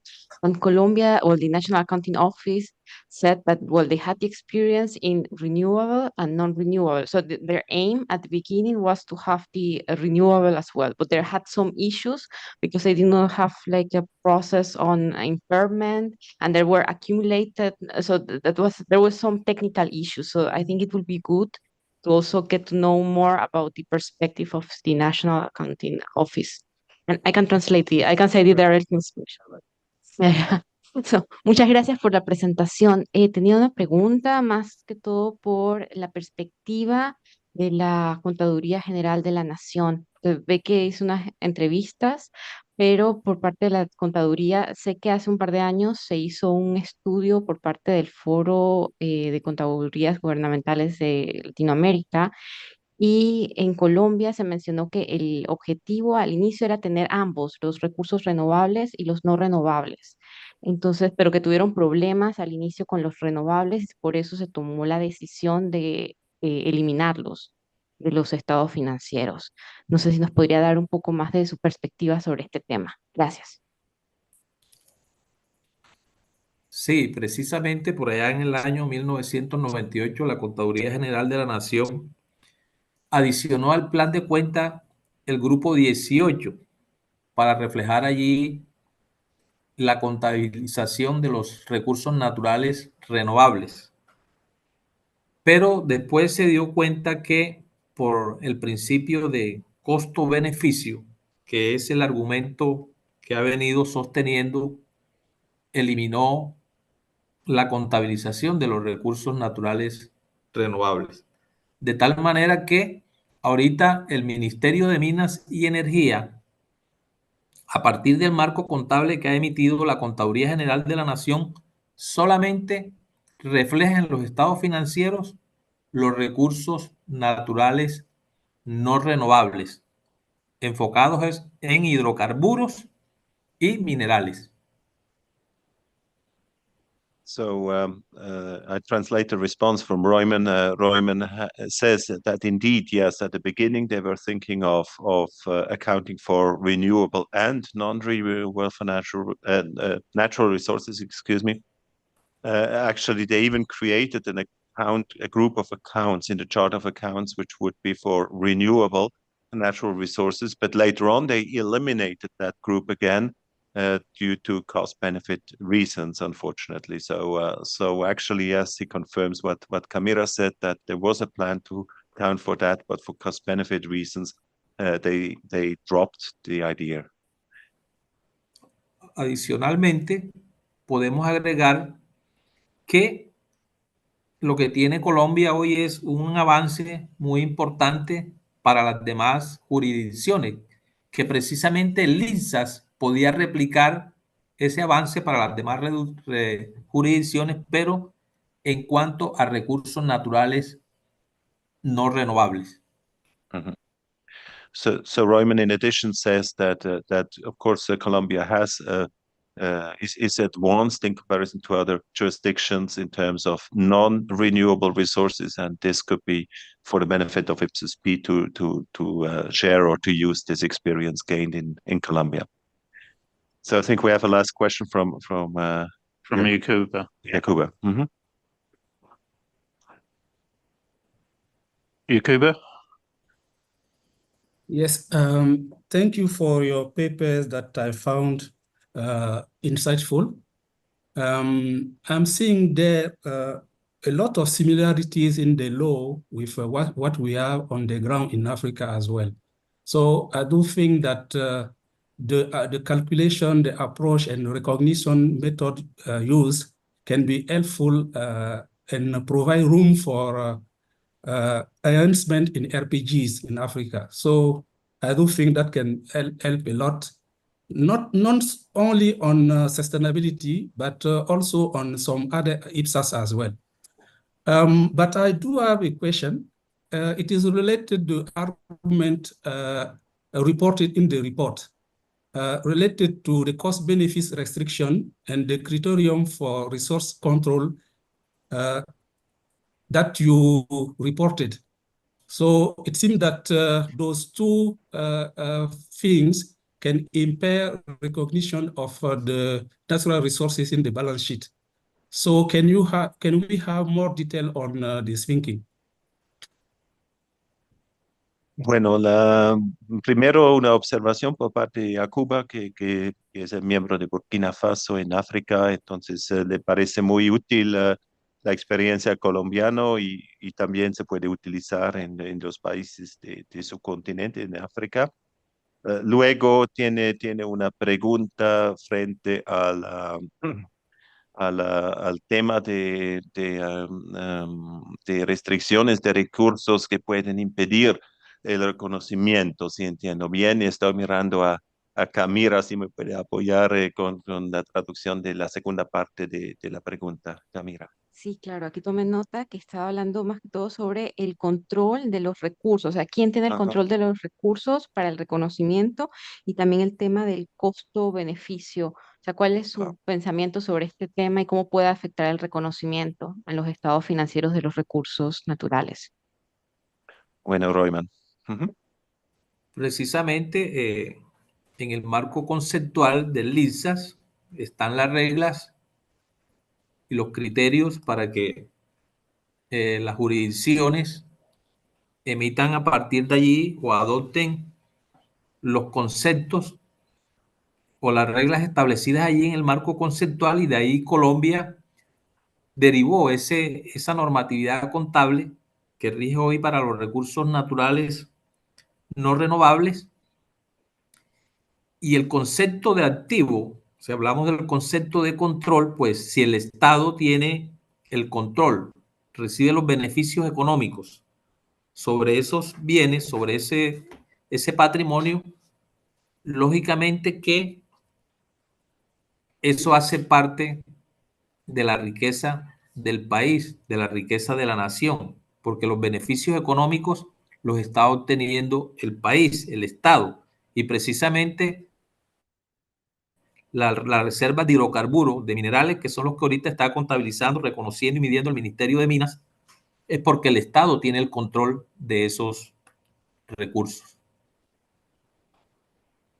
So Royman explains that Colombia uses a conceptual framework, which is actually based on IPSAS conceptual framework. So in terms of the definition of control, but also the definition of assets, it follows these principles.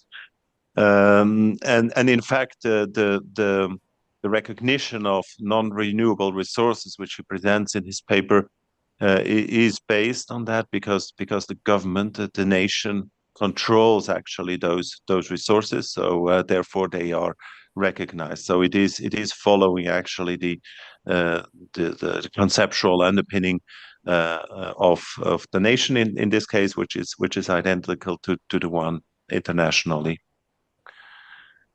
So looking at Ian, I think we have to wrap up at this stage.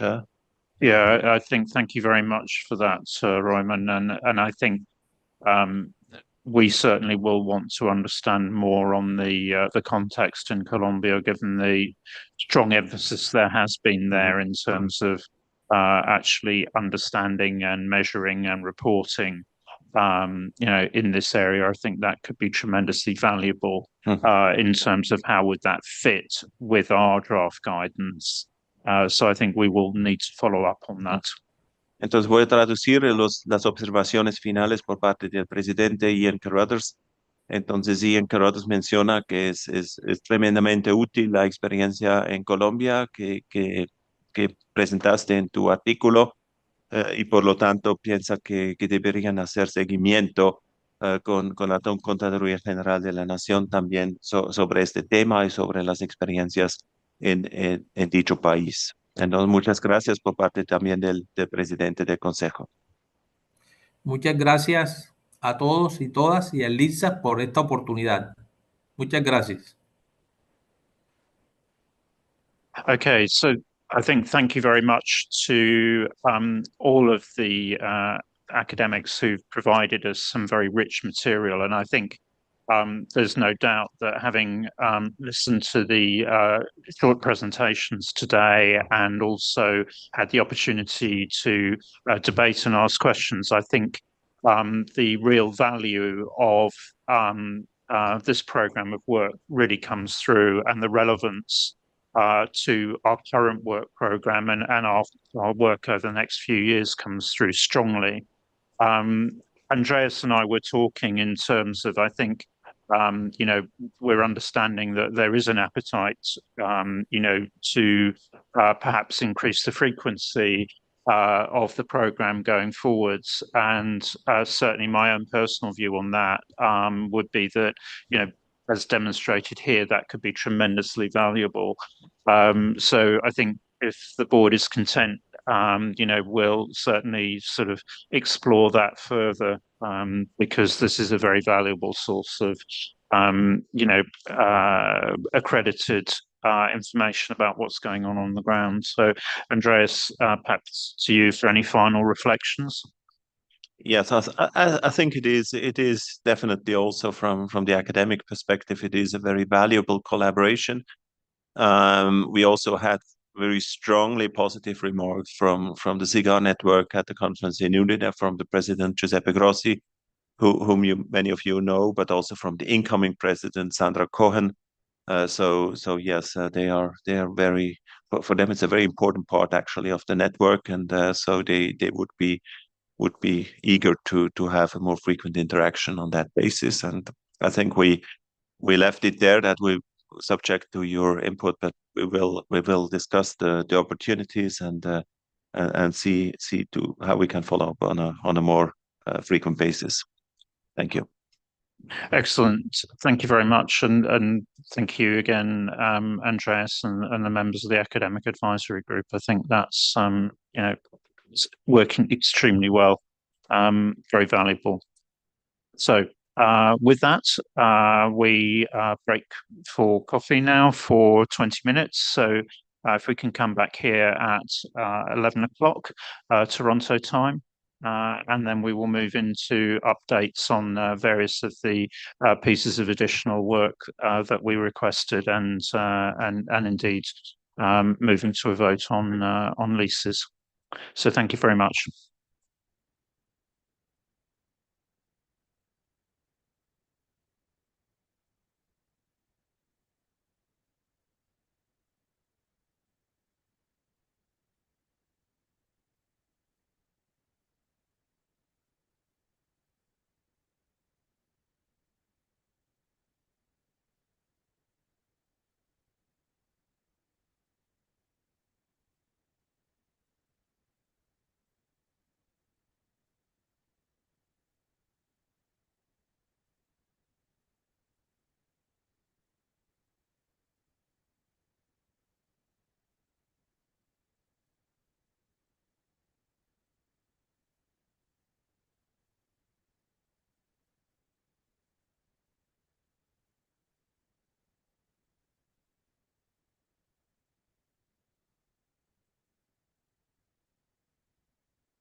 Okay, thanks everyone. Welcome back. We move into the next session on approval of pronouncements. We've got 3 items where we have report backs on discussions that have happened during the meeting. But up first in terms of approval, we have Lisa's. So João, lead us into the update and before we get to the vote. Thanks, Ian, and good morning, everyone. So before jumping into the slide itself, I'd like to thank all the board members and task force members for your patience with me over the last 3 days in trying to address the IPSASB's instructions. So it's really appreciated. As they say, it takes a village, and staff is very thankful to all of you. And with this, so the first agenda item is the Lisa's one. So we have 3 instructions. They are there identified, and after discussion with the relevant IPSASB members, we came to the conclusion that there is no need for amendments of the draft final pronouncement. It's what it is needed is to provide the BCs. So all this speaks to the lack of flash of the analysis that were in the papers, but once explained more with the context and further much more explanation that it was not there. So we concluded that with the BCs, we'll explain what basically was missing that explanation. And there was also several editorials that I talked with the relevant board members, and they are also addressed also. So nothing more to say here. I don't know if anyone else has anything to add. Thank you, João. And just to underline that, as you said, there are a number of editorials, and those will go through the normal editorial process with the control from Ross in terms of a report back to me on there being no changes in substance through that process. Okay. Any points? Any final points anybody wants to raise on those? The way those instructions have been implemented.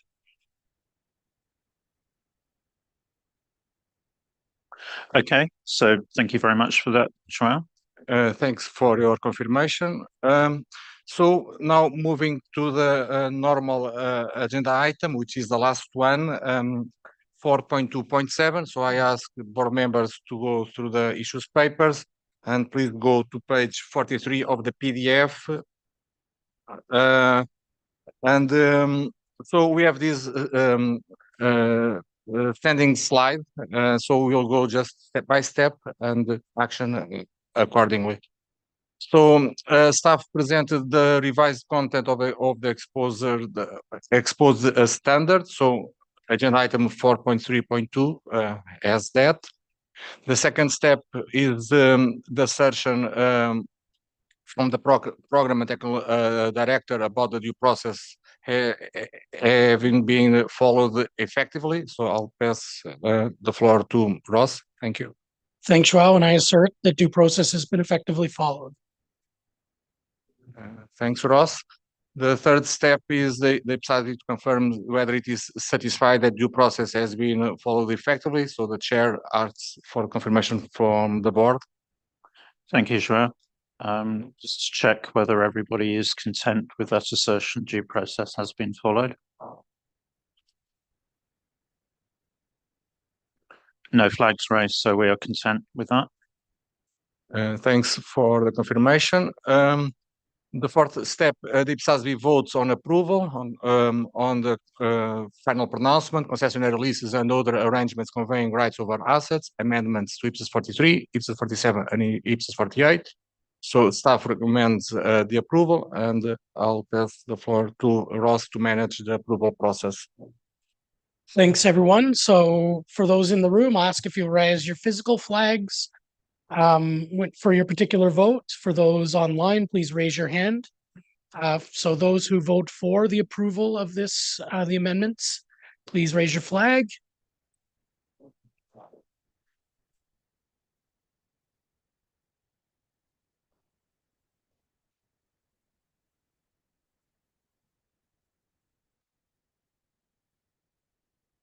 So I have 15 voting for in the room, 2 online for 17.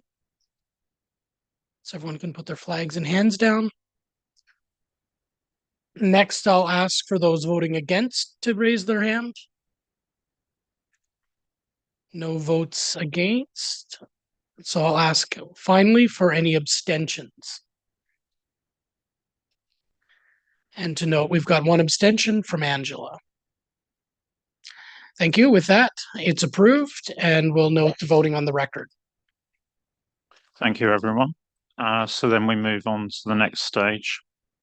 Thanks for the voting. So the fifth step then, IPSASB needs to consider whether a vote on re-exposure is necessary. So once again, staff is of the view that there were no substantial changes on the principles that were proposed. I'll pass the floor to the board. Thank you. Okay, thank you. Anybody believe that a re-exposure is necessary?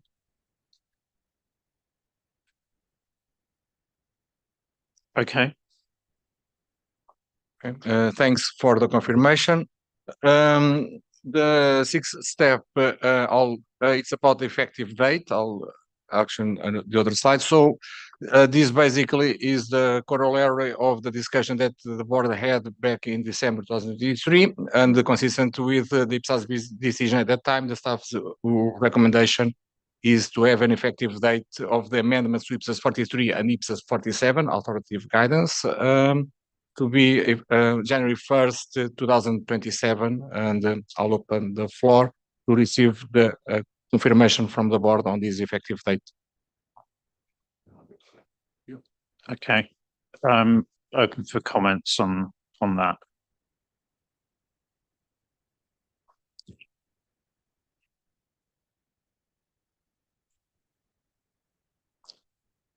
Okay, not seeing any flags raised.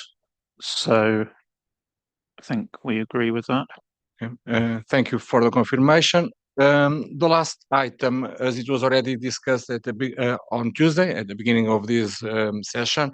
So the basis for conclusions will be drafted over the coming weeks and will be brought to the July check-in. So the task force will also be involved, and some of the board members that are also involved during the discussions on the instructions.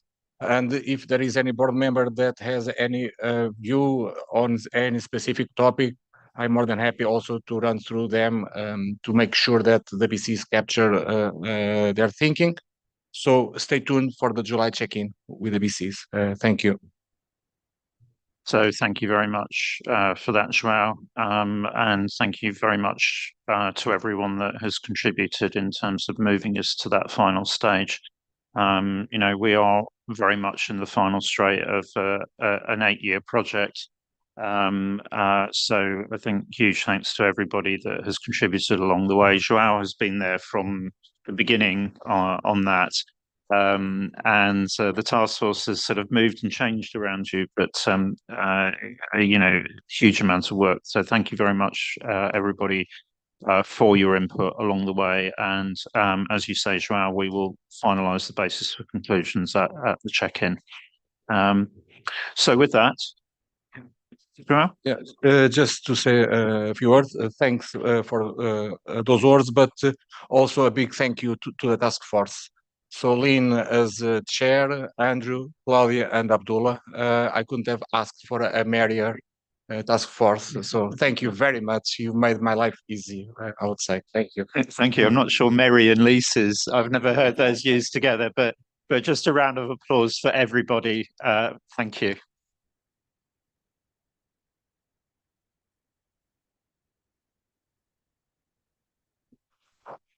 Okay, so we now move on then to the update of IPSAS 33, and Christoph, I think it's you next.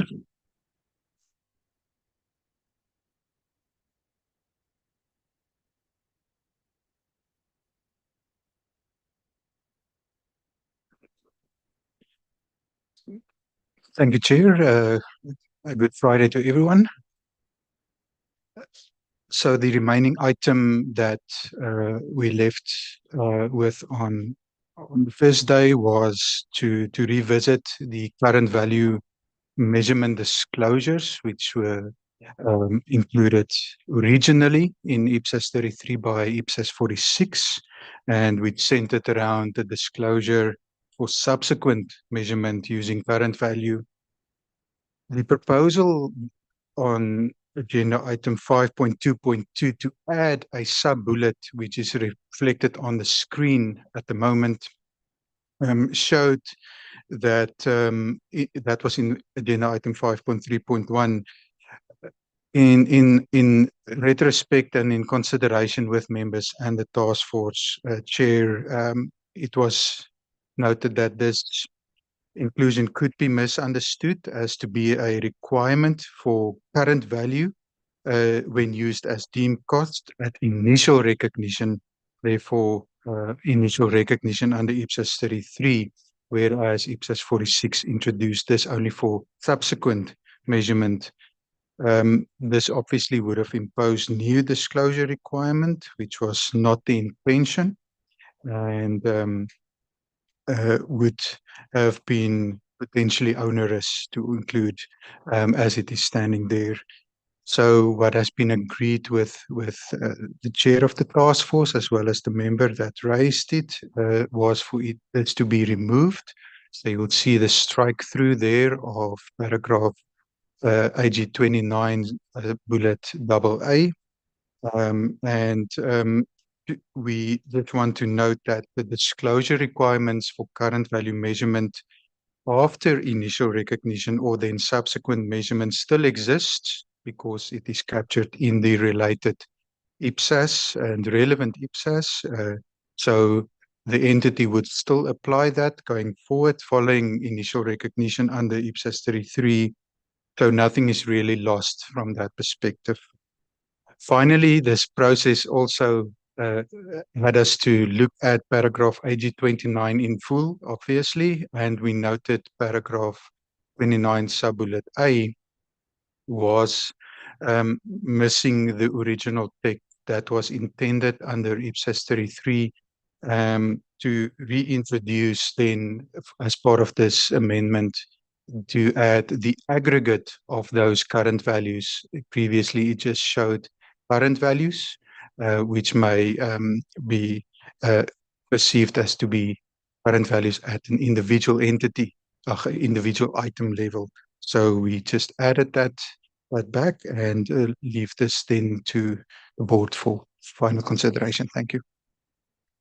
Okay, thanks very much, Christoph, and thanks very much to everybody that's worked on resolving that issue. Just to check whether there's any disagreement with the way in which that is proposed to be taken forward.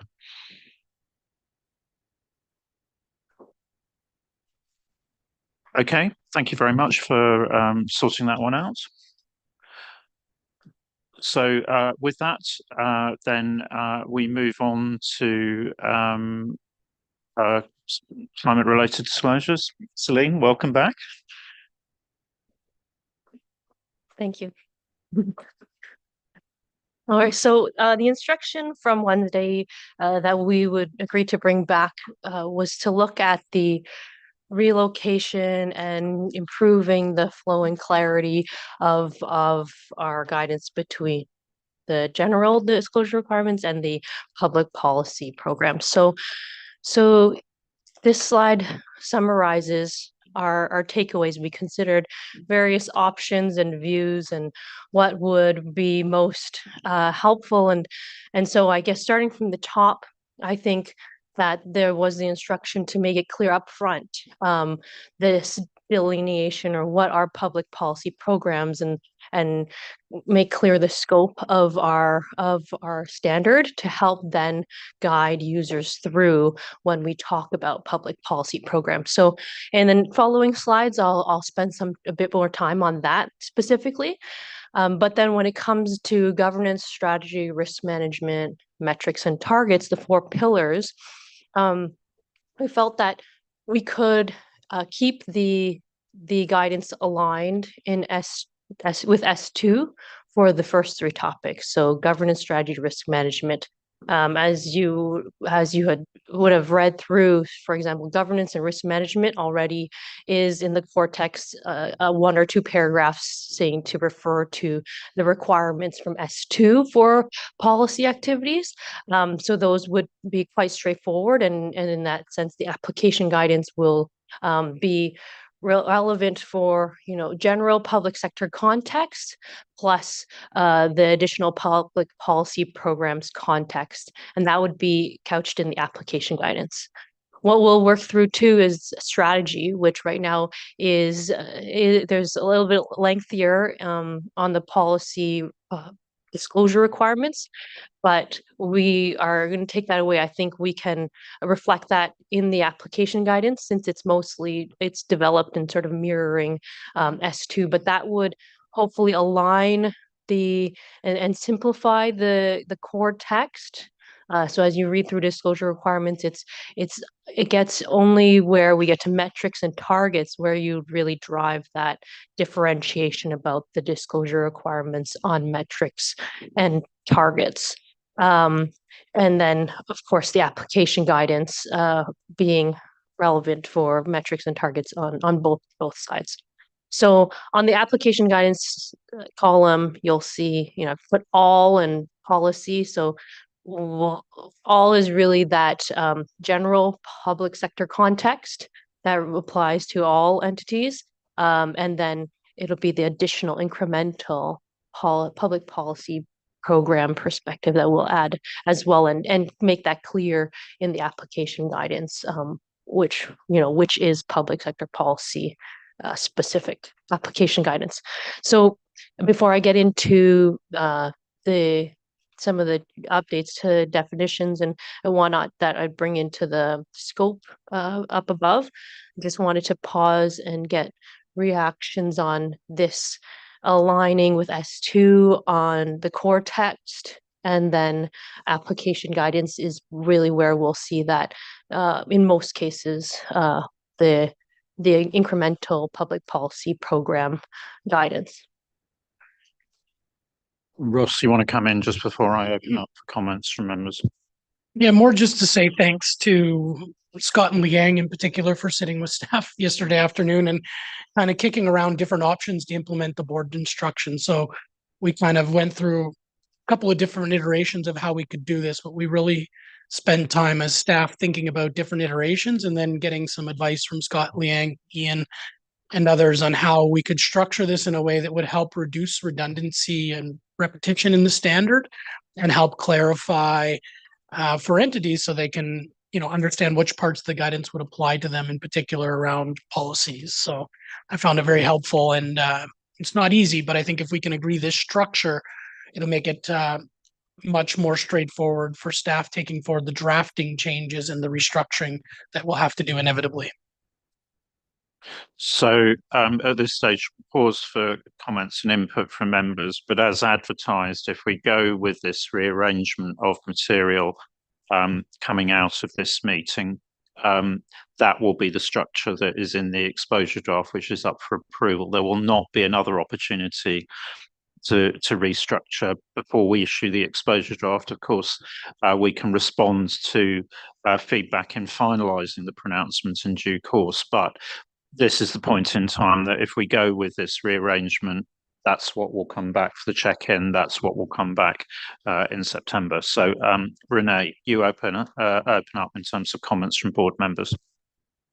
Yes, thank you. Thank you for that. I think that seems to be an improvement. We're going in the right direction. I just want to clarify. I guess it will depend on how it comes back, right? We'll have to wait and see what it looks like when it's all written up. Sometimes having things clarified just in the application guidance it's too late, right? Constituents are looking for upfront clarification. So I do recognize that you're saying you're going to clarify upfront what public policy programs are.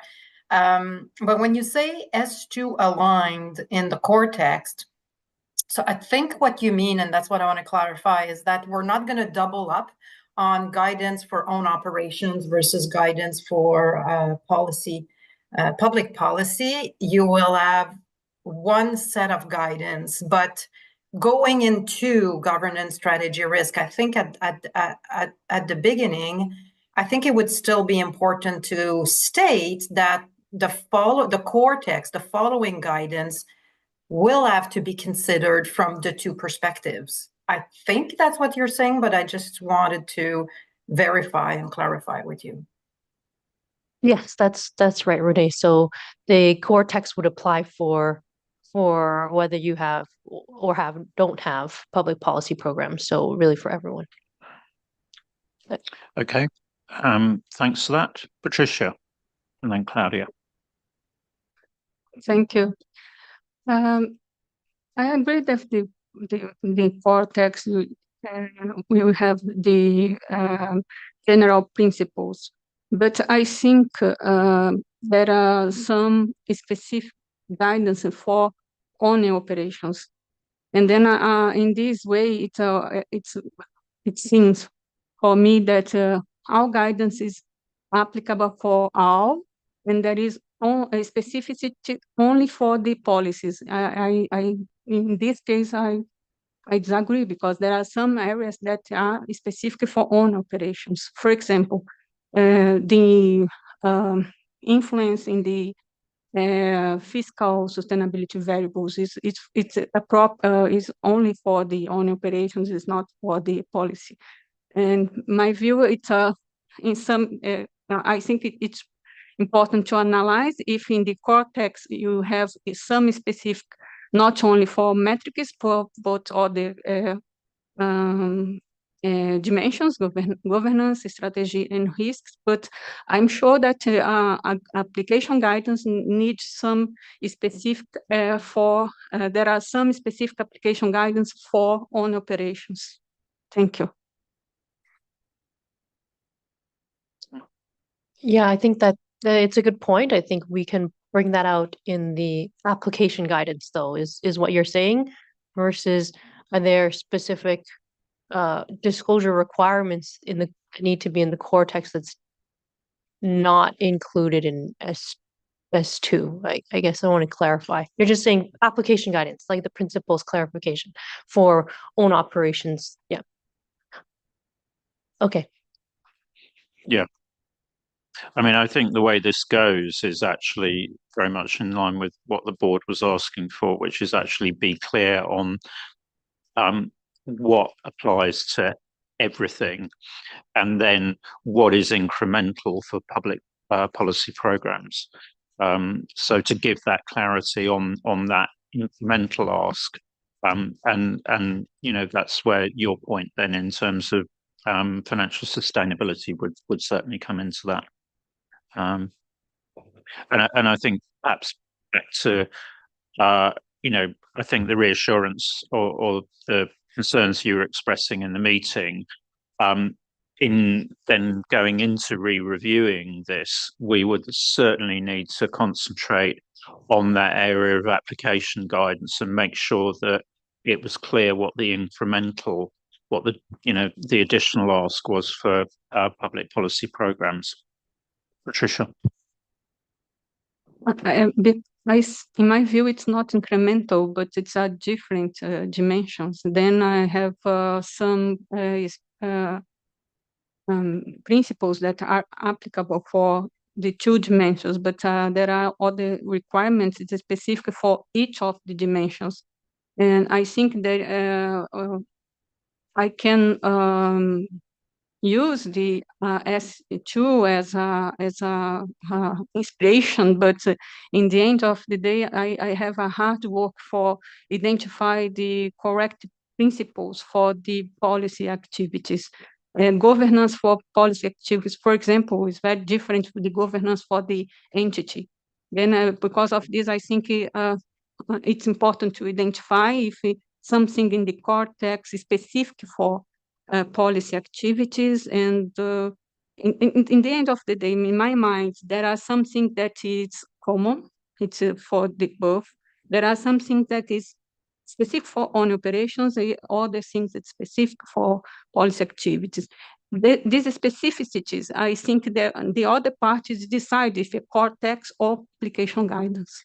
I think I will have a challenge in this, how to extrude this. I mean, I think we're at a catch-22 here, Patricia, because I think what the board was asking for was clarity and to understand that. And that's really what we're trying to do here. So the key will be in, if we go with this model, will be in how that application guidance part of it is drafted. And there may be, you know, and we would have to look at that to see whether if we went with this, everybody was truly happy that whether I'm looking at own operations or public policy guidance, what remains in the core text is actually genuinely applicable, and then the difference comes out in the application guidance. So I think that's, you know, we hear your concern, and I think, you know, inevitably we're going to have to work it through. But you're right, there may well be some things that we say, okay, in the application guidance, we say that is not applicable for public policy programs. This is the way that we look at it. But in doing it that way, you get the clarity on what's common and then what's different for either of the two categories. And I think, you know, we will have to concentrate on that application guidance then under this model to make sure that we've got that balance right. If that's okay. Claudia, then Angela, then Andrew. Thank you. It goes a little bit in the same direction like Renee and Patricia said. I agree what it's the proposal. It seems a good way forward, but I would give the task force and Celine the option, if they figure out there will be an issue with the core text, to get a way, or maybe if they need something to add an additional sentence, which it's not really aligned, to give them the option, if they find out that there might be an issue somewhere, give us an example, and then we can solve it the next meeting. So I just want to open the task force and the team a little bit there to make it their work a little bit easier. Thanks, Claudia. I think if the board's content with that, I mean, clearly, if that option does need to be exercised, we would need to be absolutely transparent about where that's been done. But I think that's quite a pragmatic way forward if the board is content with that. You know, yes, there is an element of testing this. You know, we think it will work, and that was very much the nature of the discussion yesterday afternoon. There was quite a lot of discussion backwards and forwards on that. We think it will work, but with that proviso, that will be helpful. Angela. Thanks, Ian, and thanks for everybody in the bunker who's obviously been working pretty hard on this. I suppose my first comment is, it is quite hard to comment just from the picture. And a little bit like Claudia, I kind of understand sometimes when you go to do it, it doesn't work quite the way the picture suggests. But one of the things, and I want to really pick up on Patricia's point, because I think I'm more, I'm aware of the risks, the way the picture looks. We've got scope, and then we're straight into core text. I'm a bit concerned that people reading it from the top, particularly there'll be a variety of people from different backgrounds, some from service delivery end of government right through to public policy program end of government, whole of governments, departments, etc. Is as they're reading it, understanding where they fit. So I don't know if that means we need quite an introductory paragraph or paragraphs as to explain how. So it could be in the scope. It's almost like, how do you think about this core text as you're about to read it? Because I do worry that if everything's moved into application guidance, I think I've used this term before. It's kind of keeping people calm as they're reading it in their context. And if they are a policy organisation and are reading the core text around scope 3 and they're starting to think, how on earth can I do that? I just wondered how maybe you had anyone in the group started to think about how you introduce the core text to navigate, as well as keep readers calm and focused on what's applicable to their situation. I think the answer to that is yes, and we're about to come on to that, Angela. Ross. Yeah, I was just going to say, Angela, it's a good point, and we spent a lot of time discussing that and how to set it up right. So that's very much what that core text scope box is all about. It doesn't come through from looking at the graphic, but as Ian said, we're going to move on to that. We're going to talk a little bit more about what we're going to do up front, but I think that's an important part of setting the scene so people know how to navigate the guidance. So we're very much going to address that. We're going to address all the instructions we heard on Wednesday. We're just talking about how it's going to kind of bolt together, and then the board will get to have a look at it at the check-in. Thanks for that, Ross. Andrew.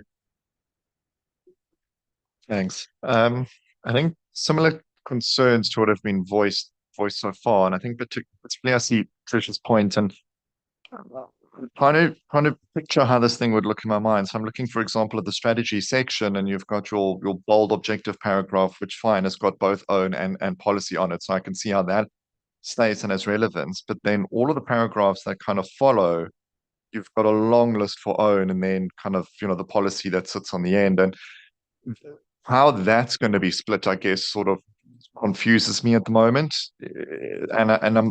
I think what you're saying is that we'll look at those and see what's common between the two of those in the lighter gray, put that in the text, and then those that are specific to own operations goes into the AGs or into the policy sections there.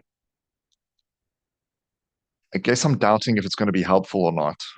And maybe it goes back to Claudia's comment. Once we actually see the drafting, then we'll know better which way it goes. No, it's difficult to see without it. I'm sorry, but on this one, we're not going to be able to do another significant restructuring. I think basically what we're asking for is, having listened to the board's discussions, are you content with us to move ahead with this, subject to the proviso that Claudia made, because we really can't keep moving everything round and round. And I think we would certainly need to be honest where we do see something that doesn't fit, with an S2 aligned approach. Then I think in principle, yes, that would kick it out into application guidance, and then you'd have to be clear. But we can't have this caveat that I want to see this, and then I might go back and have a look at the drafting and decide I want something else. We're just not in that place. Now, the other thing I think the board has to keep very clearly in mind in this is, ultimately, if what we're talking about is a question of positioning, that I prefer this here or that there, ultimately, providing the guidance doesn't change, this can be, we can make changes in the final guidance, but actually we cannot keep moving stuff around because of all the cross references and all of that kind of thing. So this is a fork in the road at this point in time, certainly as far as the exposure draft is concerned. Celine. I think I certainly appreciate the hard to visualize, and maybe I'll explain sort of how I was thinking about it to say that, we could try to do this. And so strategy is the tricky one, because that's really the one that will have to do most sort of trying to maneuver and merging, where we've identified in our breakout discussions and that strategy is different for policy setters. And so how does that look? So the way I was thinking about it is that in your core text, it would be, I think you could picture from governance to risk management, even to the metrics, that'll be S2 aligned, like the way we've drafted. And what I'll be pulling out is those policy paragraphs in the core text. So even in strategy, I'll pull out those policy paragraphs. And when I developed those policy strategy for policy, current anticipated financial effects of policies, and climate-informed policy scenario analysis, that was all mirroring S2's sections and their discussions and their disclosure requirements. So I think those could be couched in application guidance to explain the S2 paragraphs and what that means from a policy perspective and how we would think about those sections from a policy perspective. It's so just to give an idea, to give you a sense, if you think that makes, if that really helps. I think, this is I recognize, there is an element of a leap of faith here that the board has to take.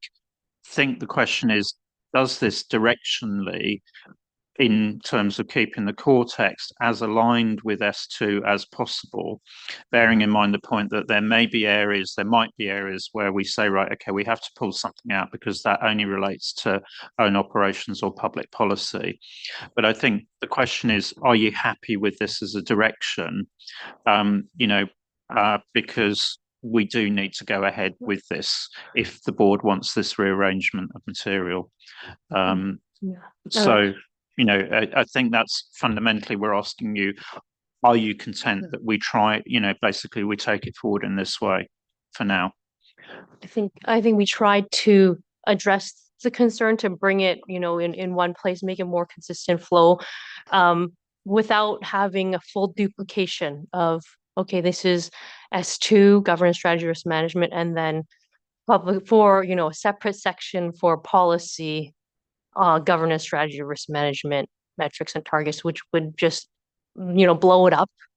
There'd probably be a lot of duplication, but also recognizing that in the application guidance, we're kind of doing that back and forth, which was, I think I heard was part of the challenge, but then it's difficult to, I think we still need to couch that with the core text and align it. So, does this proposal help address the concerns that the board had? Because frankly, the alternative is we just leave it as it is. So there isn't another plan. It's either as is or we restructure this way. Scott. Yeah, I'm going to try to make Andrew and Claudia feel a little better, maybe not. But anyway, I view these as guiding principles, okay? And so what we're asking is permission to go forward with the guiding principles, and when it doesn't work, we'll deal with it. But I think generally this is the way we're going to head. And we're going to turn into stuff we don't know because we haven't done it yet. But I think, and we'll highlight those to you, but I think what we're asking for is permission. This is the direction we're going. This is the guiding principle that's going to work. This probably become things that have to be fixed along the way, but I think that's what we're really asking for. And comments are very helpful because they get us to things to look for. But what we're looking for is permission to use the guiding principle as we do the drafting. Thanks, Scott. Lynn.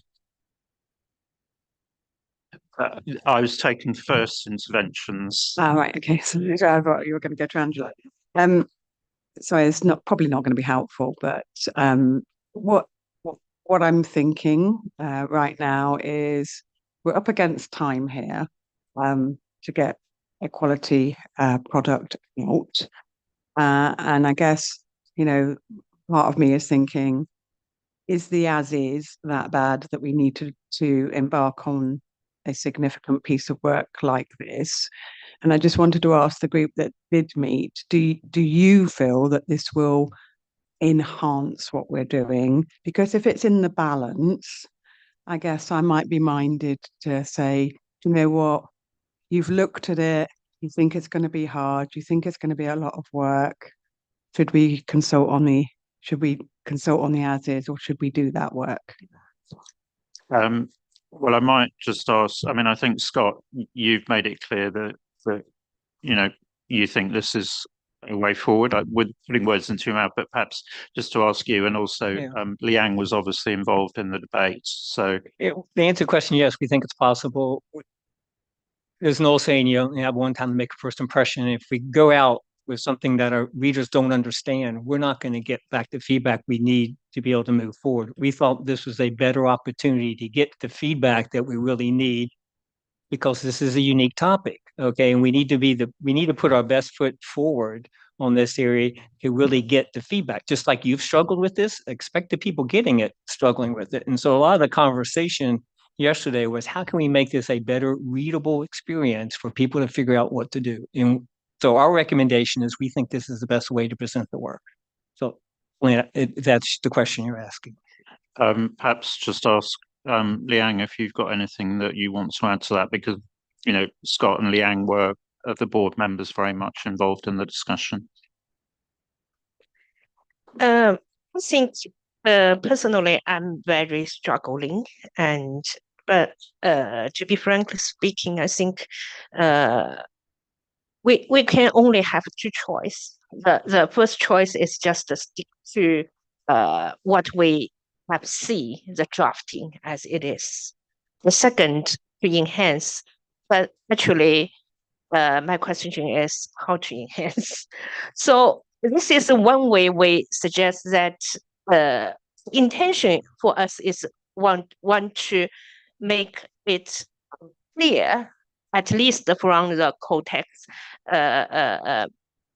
Yesterday afternoon, actually, we have discussion. One point, and I think all of us agree, of the task force and the staff, we agree that the 4 pillars, the structure of 4 pillars should be guided by us. But actually, for many states, no matter its own operation or its policy related program, actually the 4 pillars looks quite similar. So the only area we think is the metrics. So we want to put the metrics of the policy to be included in the code protest.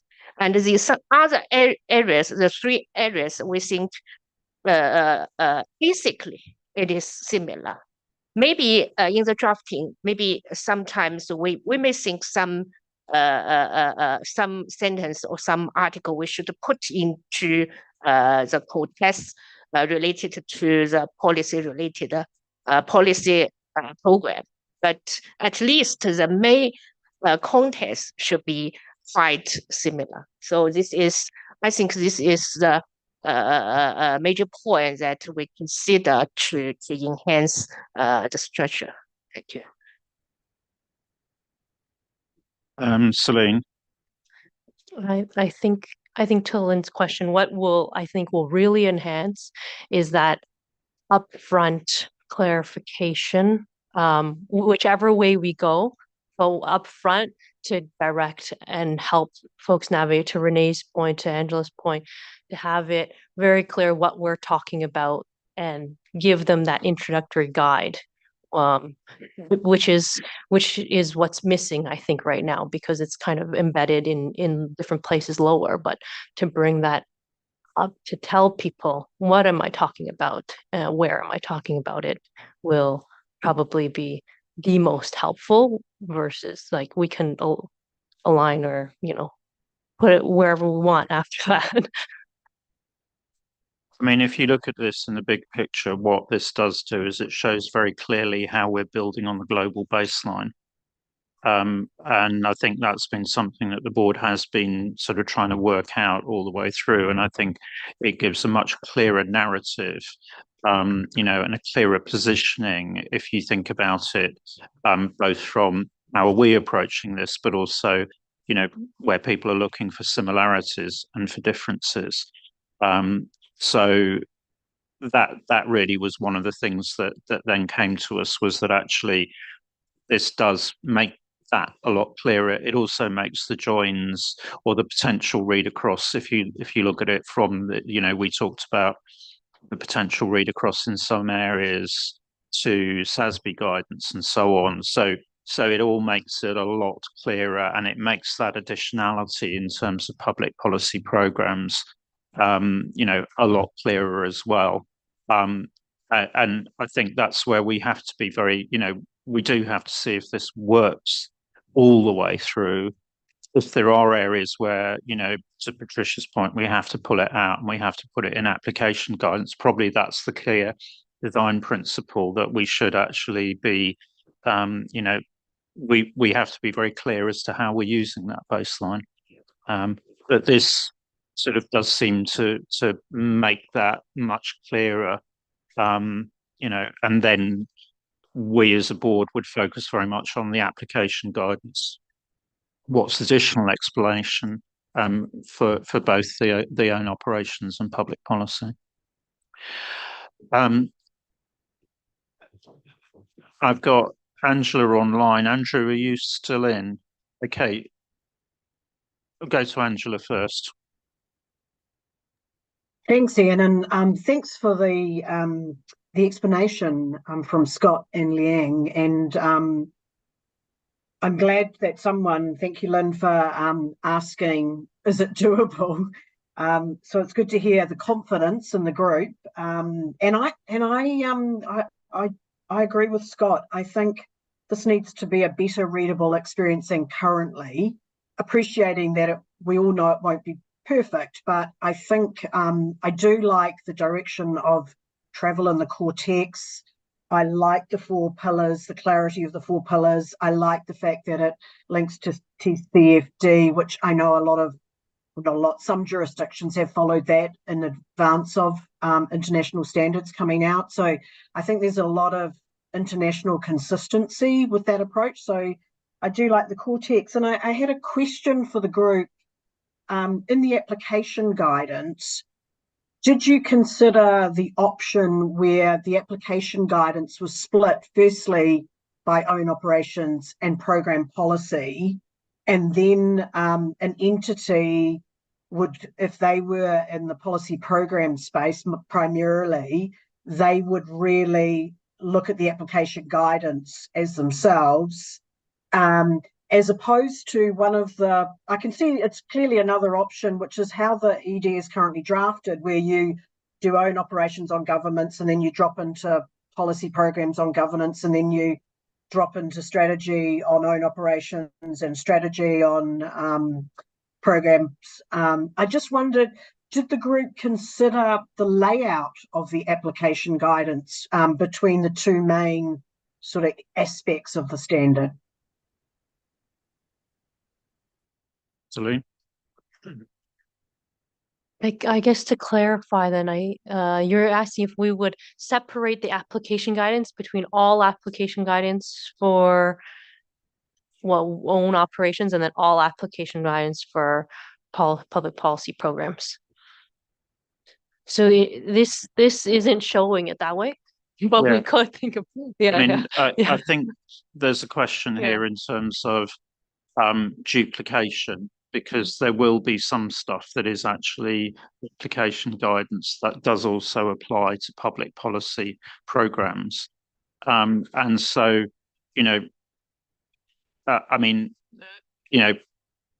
maybe we have a look at that, but I think that you might have to let the group, in terms of the instructions, actually have a look at that and see whether having 2 sets of application guidance, when we do this, does make sense or not. And if you, if we come up with the view that yes, that does clarify, if the board is okay that we then have 2 sets of application guidance, that would be, helpful to have that ability to do that, because we're going to have to try this in terms of being clear. I think that's right, Ian, because I think to Claudia's point, it's hard in that application guidance to know now, and it's only in the drafting that you'll work out how much is repetitive and how much is a separate story. And I think probably the segue into it is the next discussion that Ross indicated is how you set it up as the introduction, and then the repetition, which is only as a drafting decision that it's hard to, but it's an option, and I think maybe that's really to Claudia's suggestion is that we are short of time, as Lynn said, so we do have to trust those that are much closer to it. So yeah, perhaps if we have that just as an option, but subject to staff's recommendation really, or how they go in the drafting. Okay, thanks, Andrew. I think that's a very helpful suggestion. And Andrew's put his flag down, so I suspect that was the same point you were going to make. And I think that's so. In moving this forward, obviously, we would want to do the restructuring ahead of the version that the board sees at the check-in. And if you're content with that, we will make we will structure it either as one set of application guidance or two sets, depending on where we get, and we'll be clear with the board about the reasoning behind that. As we will be clear about any areas where we've hit problems, with needing to remove text, for example, from core and put it in AGs. So with those provisos, I just want to really just check, maybe we just take a show of hands. Are the board content that we move forward and rearrange in this way? So can I just check those in favour, please?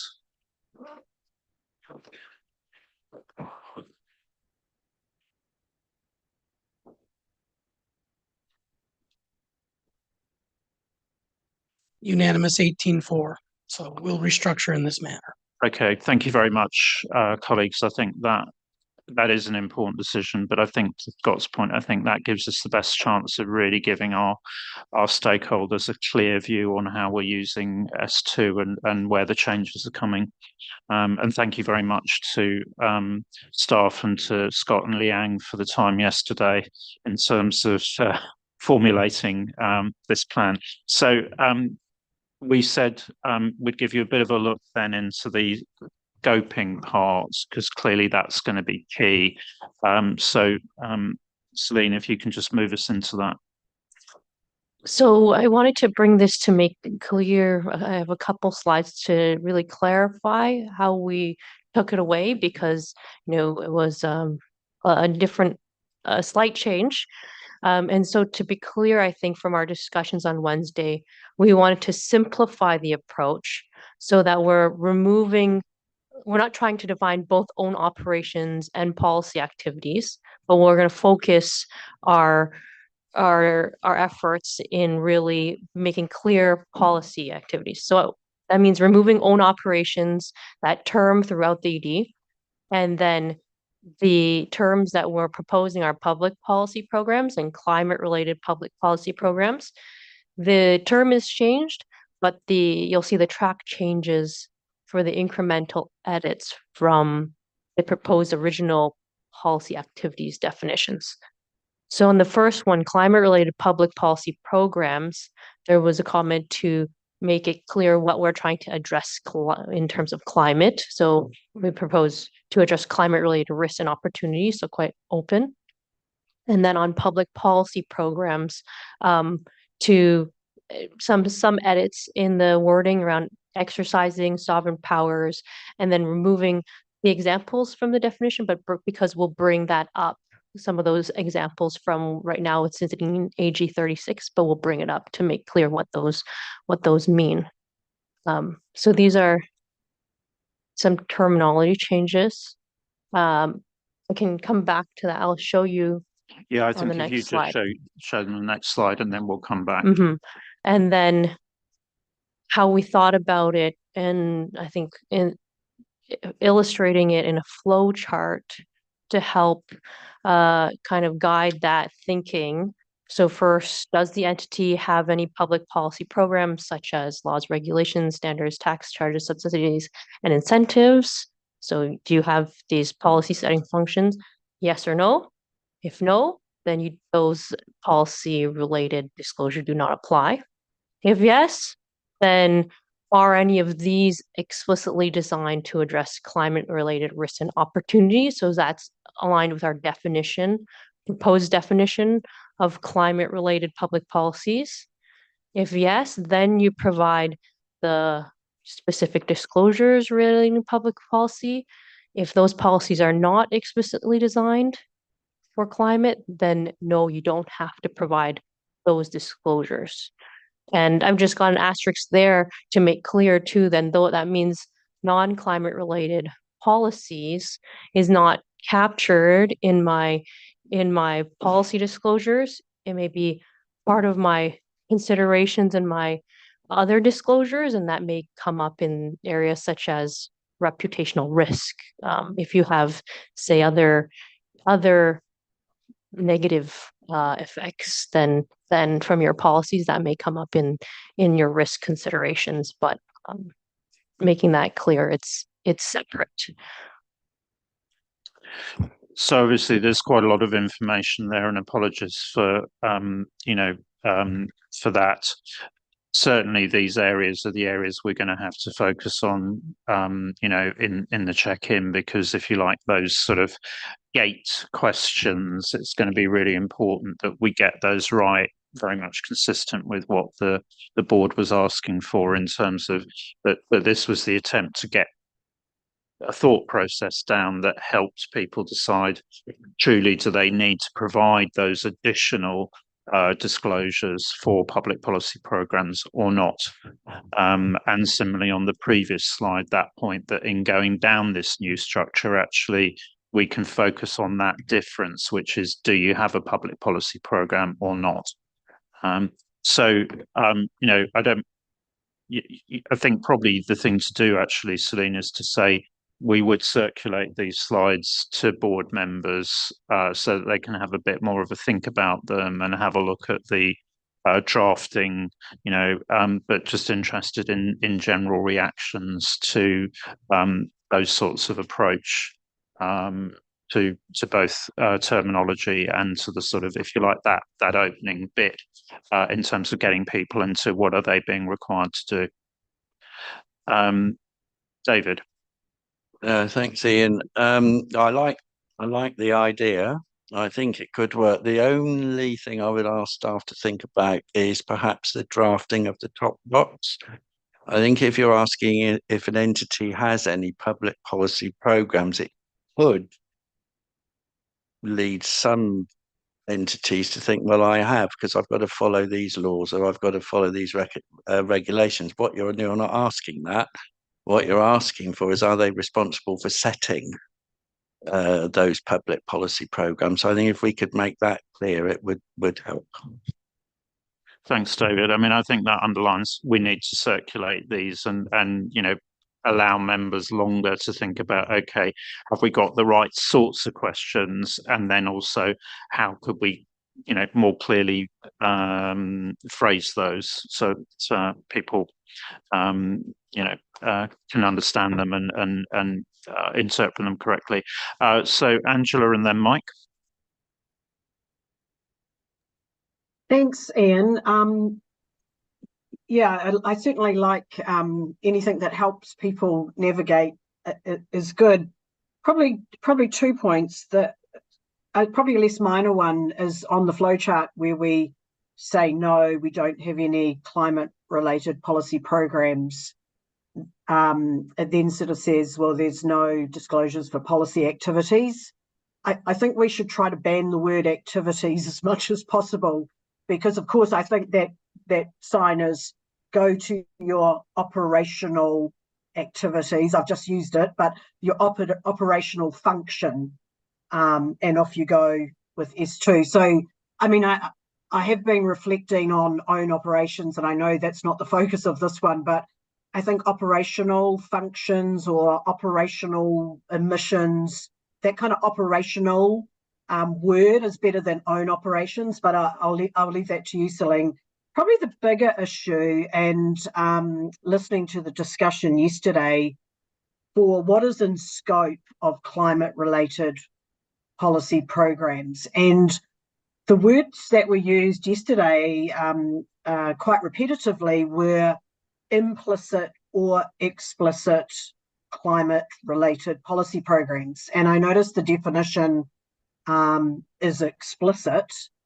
And so I think there's an interesting scope question here around when we were using the term implicit yesterday, what did we mean, first of all?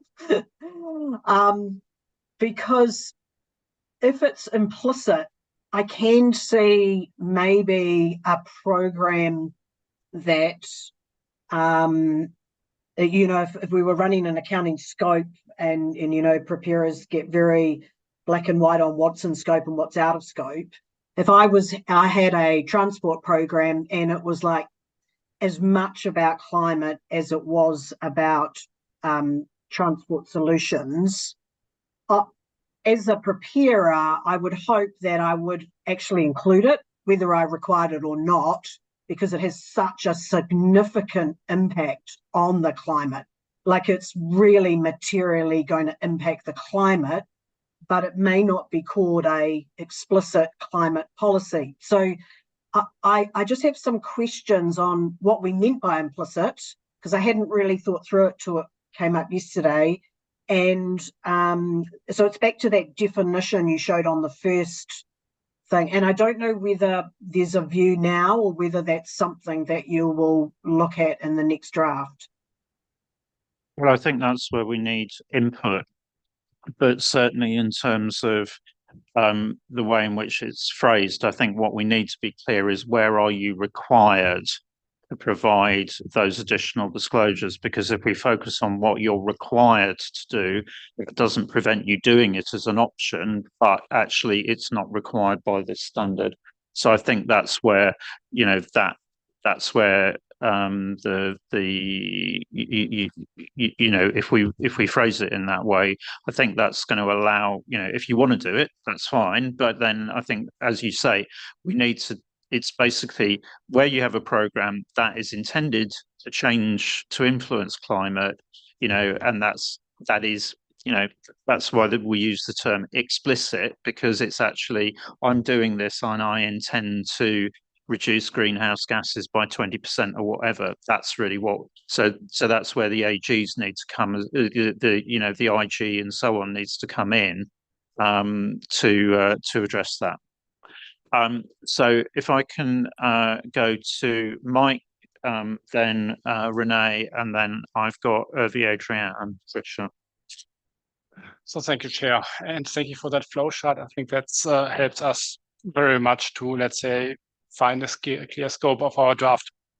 Going beyond what has been said, the only note from my side is that footnote on the right, on the bottom. I don't think that is helpful. I just want to say neutral. Okay, we are out of scope, because when we refer to reputation risk, then we are exactly in that. Okay, what you have to report on, and I think that brings public institution in the direction of, let's say, justifying what they are doing.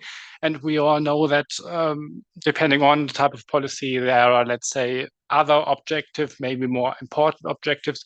So I would be silent on that, not mentioning reputational risk management. Thanks, Mike. So I think we focus on what is required here. Yeah. Okay. So then to Renee, and then Hervé, Adrien, Patricia. Renee, to you. Yes, thank you very much. This is a very good starting point. I think that anything that can help users will be great. I think we're going to improve this through iterations. So I can totally acknowledge that as we progress through our thinking, we're going to come back to this and improve it. Just to build on Angela's point, and I think I agree with the direction that you proposed. Is that we only have explicit requirements here, but I think it's still important when it comes to that scope question, that gray area, those potential implicit actions that are indirectly also addressing climate. I still think we need to give guidance and we need to give clarity to preparers that it is appropriate and likely very valuable to also consider those. While they're not explicitly required, mandated in a standard, they could very well provide useful information to users, and it's going to be based on the specific circumstance of an entity and its own programs. And I just think that somewhere we need to acknowledge this in our standard, in application guidance or elsewhere, but not forget about that, because there are going to be a lot of programs, I think, in that gray area, and we shouldn't just be silent on this. Thank you. I think we have to be incredibly careful about that.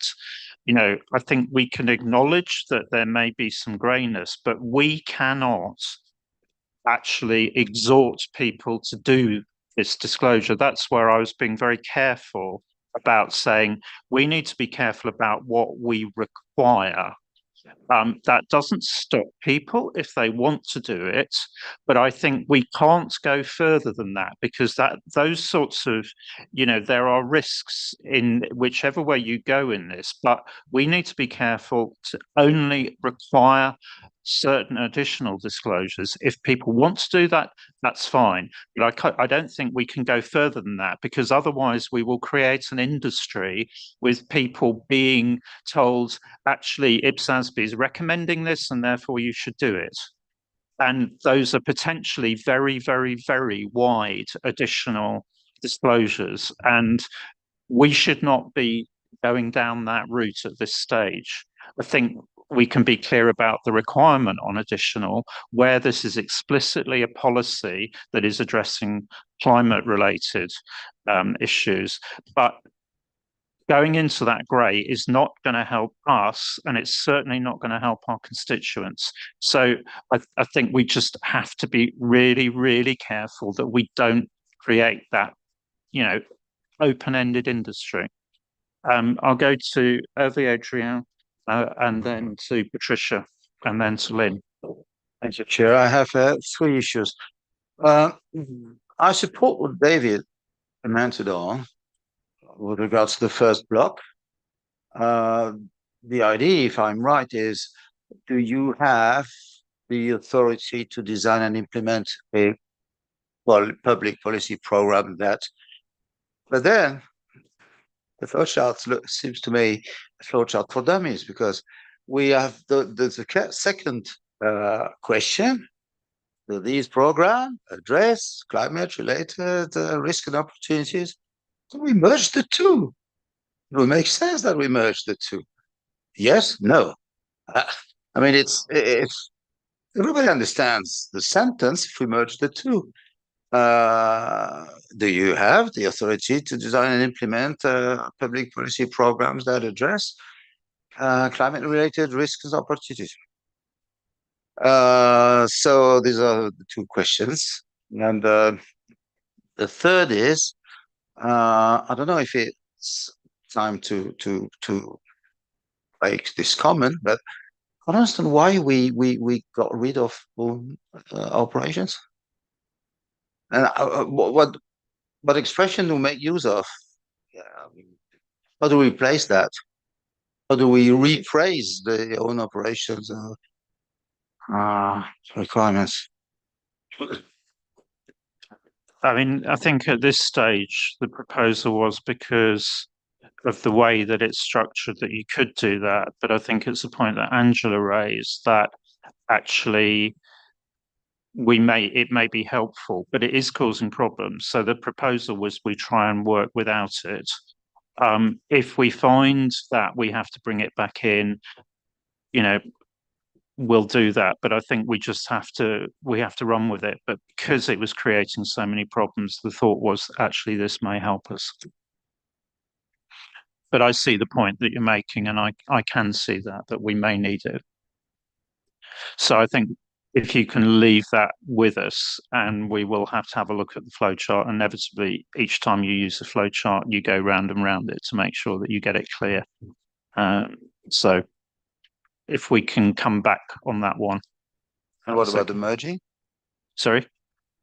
I don't think merging helps us actually, but let us see, you know, we're trying to get guidance laid out the right way. We're trying to help people navigate into it. So if you can leave us with that, certainly happy to take drafting comments, but we will need something like this that actually takes you down the different routes.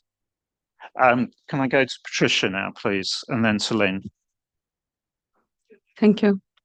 I have two initial thoughts. The first one is to confirm if the main object is a program, because a program is a instrument to achieve a policy objective. In this way, I use only to confirm if it's a program. If it's a program is a planning and instrument. In some way, who plans implements too in terms of plan. Then I think we need to consider setting plan or design program and implement program. It's not only a design program, it's implement program. But my first question is a program or a policy? I understand it's a program. And then I think some thoughts about the definition here, but not sure. So in this moment, I understand that you circulate and then you can make my comments. And the other question, I think it would be helpful if connect with the main information that we try to make the entities to disclose these outcomes. Because program, I can connect program with outcomes. If I have a program with that try to achieve a specific outcome for climate change, maybe it's made more clear, more directly, more easy to understand about what you need to, the entity need to disclose. Thank you. Thanks, Patricia. So I agree. I think if we can get drafting from members, but to your point, then actually, if we can, and this might go with having separate application guidance, that would more clearly allow us to make the link through to RPG3 and so on. So we'll bear that in mind as we work that up. Lynn. Thanks. I think everything that we do that helps our people understand what do we think is captured in what we want reporting, the better. There are inevitably grey areas, and there is inevitably judgment that people will have to exercise in determining what is in the scope to be reported. So I think my request would be, can we think about what guidance we should put in to help people establish whether or not they are in scope, if in terms of public policy programs explicitly aimed at addressing climate-related risks and opportunities, because we would want similar jurisdictions with similar programs to capture the same programs in the disclosure. And there is a risk that one jurisdiction, perhaps if they, cynically, I might say, they have a program that's not effective, their response may be, oh, well, it's not explicitly aimed at reducing climate, therefore it's out of scope. So I think we should really think about how we give guidance and our expectations for how people exercise judgment in this area, because it could be gamed otherwise. Yeah, I think that's, and we have already agreed that we would include implementation guidance to try and cover those sorts of areas. And ultimately, I think we will also need to ask a specific matter for comment around this. So, point noted.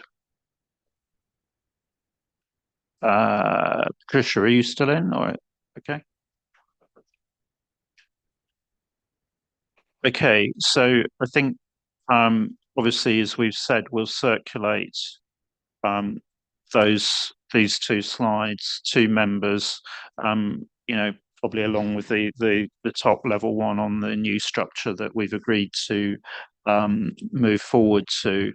And then I think there is limited time. So in terms of commenting on the proposed definition and the flow charts, think we probably need that back fairly quickly, don't we? What would be reasonable? I mean, because you're going to start next week, aren't you? By the time you get on the plane. No, I'm kidding. Well, maybe we'll sort of extend that to close on Monday Toronto time. But no longer, please, because there's a lot of work to do with this. Okay, Celine, any final requests? Yes. So next steps. We will just wanted to confirm the timing and our plans. So we have our July check-in, July 25th, and then we'll pre-mail, give us, the next 18 or so days to pre-mail the next draft. Nights as well. No, sorry. Weekends, nights, all of it. So give yourself time to review the next draft as well in that window.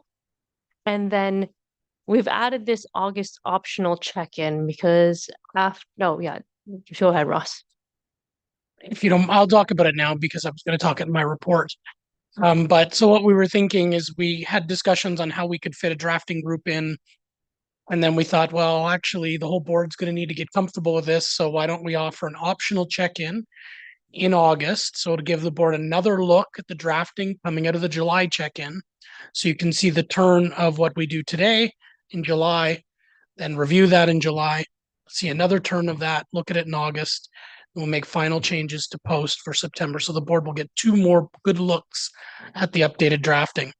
And just to note, we do have a 24-hour around-the-clock staff team at the moment because as soon as Celine logs off for the day, she sends an email to Karen in Singapore and she works through her day, drops it back off to Celine. So you'd be surprised how fast we can progress this. I'm joking, of course. Yeah, and we do recognise, when we were talking about this, obviously, there are holidays and so on.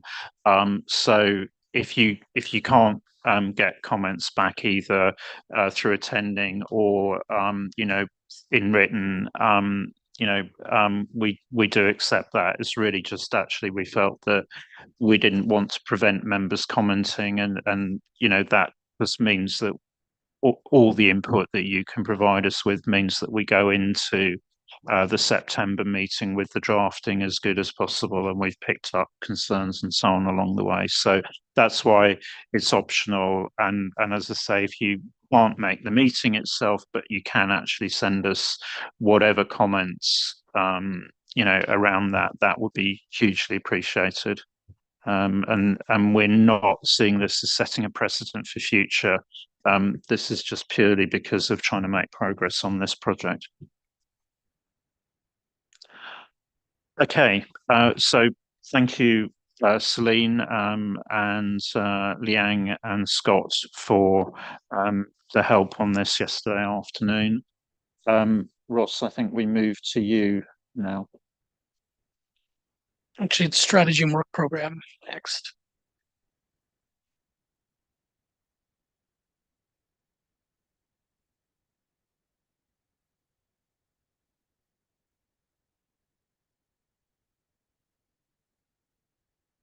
Sorry, losing the plot. Agustina. Hello, everyone. I know you had an intense session and hopefully reassuring that this strategy and work program consultation received strong support from constituents, both in written responses and during our regional roundtables. So let's see how this agenda paper goes. But what I would like to quickly cover on the project timeline is that when the IPSASB developed the consultation, it considered the public sector forum input, advancing public sector sustainability. Therefore, when developing this strategy, it was about an evolution of the previous one. And I think that is reinforced on the strong support received. Here, I was going to suggest in this meeting, if we had the time, to do a page flip, because I know your July check-in is packed, but we'll see how that goes along. But the expectation will be to review the responses. Then we will take this to the KEG and the PIC for their comments in July. And the approval is targeted to be in September. So with that, if it's okay, I'll just move to the first agenda paper. And sorry, being conscious of time. So for the strategic objective, the IPSASB proposed to revise the strategic objective as to align it with the scope expansion when the IPSASB decided to take sustainability reporting under its wing. Both written responses and regional roundtables provided strong support for this redraft of the strategic objective. So the staff recommendation is to approve it as it was published. And with that, I'll pass it to the board, to the chair. Thanks. Thanks, Agustina. Just to check whether anybody disagrees with the recommendation to move forward as we'd originally proposed.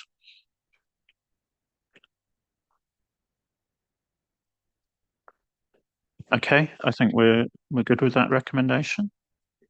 Okay. Thank you for that. Then the next, this particular SNC had two pieces to it. It was on the strategic objective, and it was also on the main activities that support that strategic objective. So again, strong support was received, both in written responses and regional roundtables. But what we did notice was that one of the comments received was that within the main activities, the word adoption was not included. The IPSASB did discuss including adoption and implementation, the strategic objective. And when I think of the strategy, we kind of have three levels. You have the strategic objective, you have your main activities that support how you're going to deliver on the strategic objective, and then you have actions within that.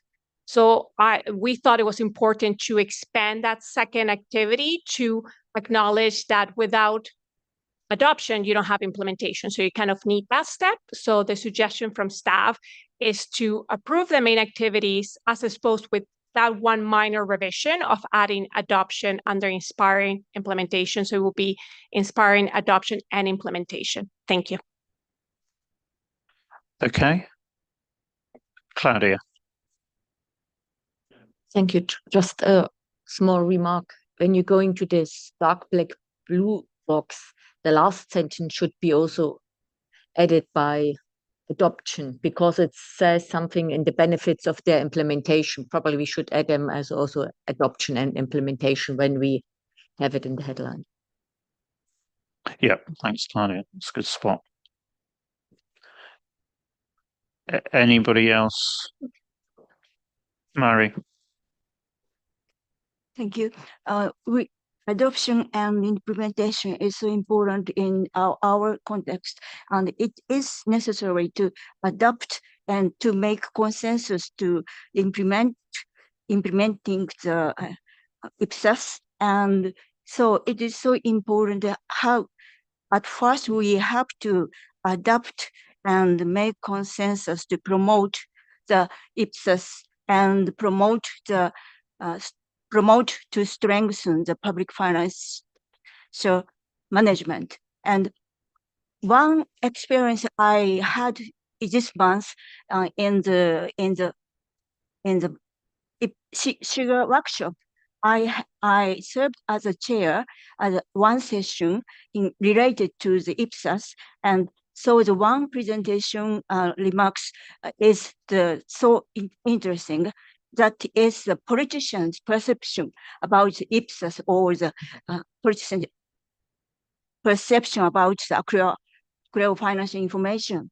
And their perception they are interested in the accrual-based budgeting information and not the accrual-based financial information. And so in our context, it is so important to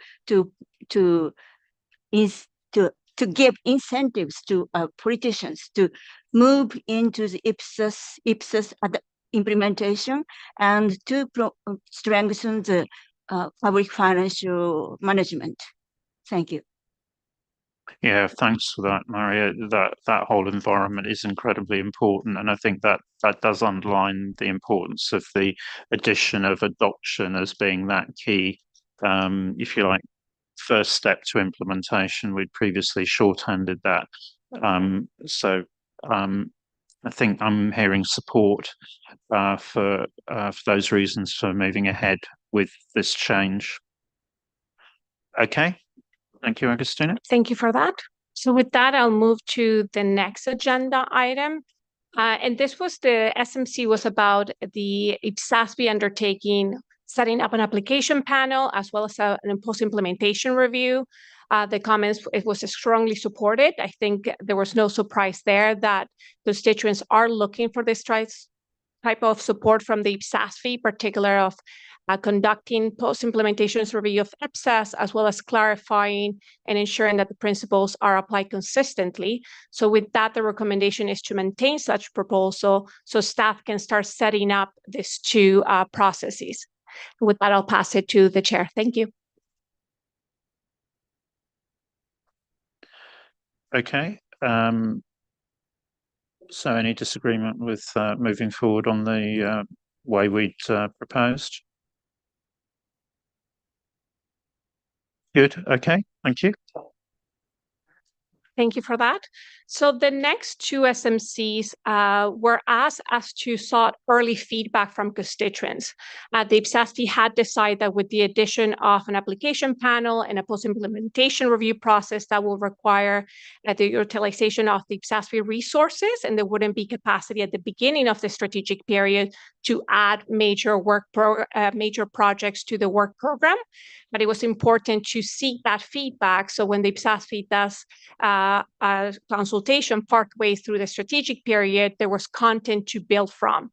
And SMC3 specifically asked constituents from feedback on the potential future major financial reporting standard setting project list, as well as potential future maintenance projects. So then the recommendations are two. One is to keep the list of potential future major financial project standard setting as exposed with the addition of IFRS 19. The logic from staff here, and I have received comments on whether we should add this or not, but I would like to explain just the logic. Is like the IFRS published IFRS 19, it considered that there are potential limited, but there might be cases where public sector entities will benefit from lower disclosures, from a reduced number of disclosures, sorry, not lower, when they met that specific criteria within IFRS 19. There's still work to be done on this, so I'm interested to hear the IPSASB's view as whether adding this as a potential project, that does not mean it will be prioritized, it's rather it will be in that list of projects that the IPSASB will look at as a consultation is done in the future. Thank you, Chair. Thanks, Agustina. Okay, I think, Claudia, you're marginally ahead of Andrew, so you go first. So then Claudia, Andrew, and then David. Thank you.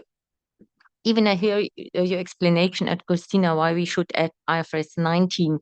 As a former task force chair of the differential reporting project, I would prefer to delete this IFRS 19 from our list, because we figured out any public entity is public accountability. So, and we said any problem with disclosures is just as a task of materiality.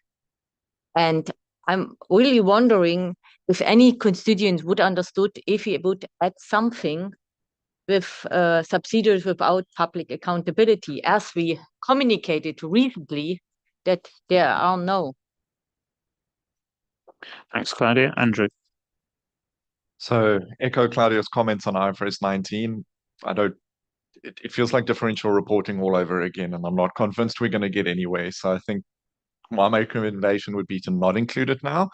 And then I've just got a comment on some of the projects lower in the list, if I can. Just the liquidation basis, I agree not to do a project on it, but I did wonder whether we shouldn't release a staff Q&A or something like that, because it is a question that comes up quite often. So it might just be useful to have something that's published that people can refer to. Ross? Just two comments based on the first comment, I guess. I agree based on where we got. We don't want to reopen differential reporting through the back door on this. And we should note on our IPSAS IFRS dashboard that we've considered this and we're not including it, and it's one of the ones with the X and the white circle through it. So not applicable for Yeah, not public applicable for public sector. So I just wanted to make sure that's one of the decisions we get there. And then be interested to maybe talk offline, Andrew, on the liquidation basis one, because you said it's one you get a lot about, but we actually haven't heard anything about that. So if it's a jurisdictional issue, I guess it's a question of whether it's something we need to do a Q&A on. And I just want to understand it better, but happy to. Yeah, I mean, you know, certainly at the moment, we're not actually adding any work to the work program. This is just the long list of potential projects. So David and then Lucy. Thanks, Ian. I support Claudia and Andrew's point about IFRS 19, and also agree with Ross. I mean, it would be opening differential reporting through the back door, and we do not want that. So I would love to see a big circle with a big cross through it on the dashboard. Thank you, Lucy. Thank you, Chair. I actually have the same comment as Andrew's on liquidation. Because actually this is raised by the Commission and Audit, because they are having challenges on how liquidation of abolished entities should be carried out. So if I also do not see a full-blown standard for this, but maybe guidance, Q&A maybe, or staff papers can address the issues that have been raised by this jurisdiction. Thank you. So I think I'm hearing that the board does not want to add IFRS 19 to the list of potential projects, and that we actually class it as one of those that we do not see as appropriate. I think on this liquidation accounting, I think we just need to take that offline and understand more, because you know, I think then the question is going to come back, is this something that there is a demand for, that people have got fact patterns that they can see that are not addressed, for example, through the existing guidance on impairments, on IPSAS 19 and so on. So I think it may be something that, if there is a demand for it, actually is one of the early cases to come through the application panel to see what the range of options might be. So I think if we you know, if we treat it in that way, that's probably one of the that's probably appropriate. Lynn. Thanks, Ian. I just wanted to pick up consolidation, which is on page 22 of the document. I don't disagree with the staff proposal not to add a project on consolidation, but I did wonder if it was something either for the application panel or potentially for the academic community to have a look at. My sense is it's probably the least complied with sort of standard in the suite of literature. So I'm not proposing a project on it, but I think it would be helpful to get more evidence of why people aren't applying it in practice. Thanks, Lynn. So I think, you know, we're going to need to start to think about this as we move into, for example, post-implementation reviews, because that could be one of the areas where we think about that group of standards having been out there for quite a long while. Actually, maybe that might be one of the early candidates. I don't know. Anyway, so I think if we log that as we need to come back and think about this as we move into you know, developing and starting those proposals. Okay. And I think that moves us nicely into the next recommendation here. It's like we have received a lot of input as to which are the IPSAS that should be part of the post-implementation review process or part of the application panel. And as Lynn said, IPSAS 35 was one of them. Staff, we went through the list and we noticed that once we set up the application panel, the post-implementation review, that would be the best time to make the decision of which are those early candidates. So that's why we're now recommending to expand the list on Appendix B right now, acknowledging that there's that work to be done ahead of making such a decision. Thank you. Okay. Okay, so. Okay, and that moves us, sorry. Yeah. that moves us to the last paper on agenda item 11. And this, again, was seeking early feedback on potential key public sector sustainability reporting issues. After having participated in this meeting, seeing your discussions on sustainability, I think we could all agree that it's great to have feedback for the future when the IPSASB has completed those 3 pre-committed projects. That was one of the feedbacks that we received as well. Let's the IPSASB finish those 3 pre-committed projects and then start thinking as to what is next. So this was not a decision that we're looking from the IPSASB, but rather to let you know that what we noticed, those key potential areas of interest were social and governance matters, such as human rights. That was the priority that I noticed from comment letters. Also, 2 aspects that the IPSASB already considered, such as the development of a sustainability reporting conceptual framework, but the IPSASB decided to utilize the existing one. And another one was requesting guidance on reporting on the progress on the UN Sustainability Development Goals, acknowledging that there is current guidance on this, but we wanted just to give the feedback that we collected and that will be used in the future and brought to the IPSASB for its consideration. And with that, I'll pass it to the chair. Thank you. Okay, so, I think this is clearly going to be a really important area for the board going forwards. And yeah, obviously we've got that feedback at this point in time. We'll feed that into those future deliberations. Undoubtedly, we're going to need to go out with proposals once the board has actually had a look at where things are going. And, when we've got feedback on our exposure draft on climate-related disclosures and so on. So I think useful to have raised the question, and then we'll take that into the discussions at the appropriate point in time. So next steps then, I think. So from a next step perspective, I think one of the questions I know I have 1 minute to spare, I believe. And I think the question is whether we haven't made drastic changes to the strategy and work program because it was heavily supported. So the comments that other areas that we have changed have been editorial. And I think my question is, like, considering what's the level of material that you will have at the check-in, do we want to do a page flip right now? Do you think a page flip is needed, considering that you have looked at this document substantially last year? And I'll pass it to Ross. Thank you. Ross. Yeah, so I would strongly say a detailed page flip the way we do when we're doing something brand new is probably not needed here. We've done minor editorials and we've just gone through the SMCs without any major surgery. So I would say if there's any significant comments people have by exception that they wanted to make now, this is a good opportunity to do that. If there's edits that people want to share with staff, pass them along and we'll have a look. But I would just highlight that we got extremely strong support for all proposals. So the due process risk here is actually going back and doing surgery on things and changing our minds after we've gone out with something and we've got overwhelmingly positive support. So just make those comments and back to you. Yeah, so if there's any comments of principle, then happy to take those now. Otherwise, if there are suggested editorials, please do send those through to staff.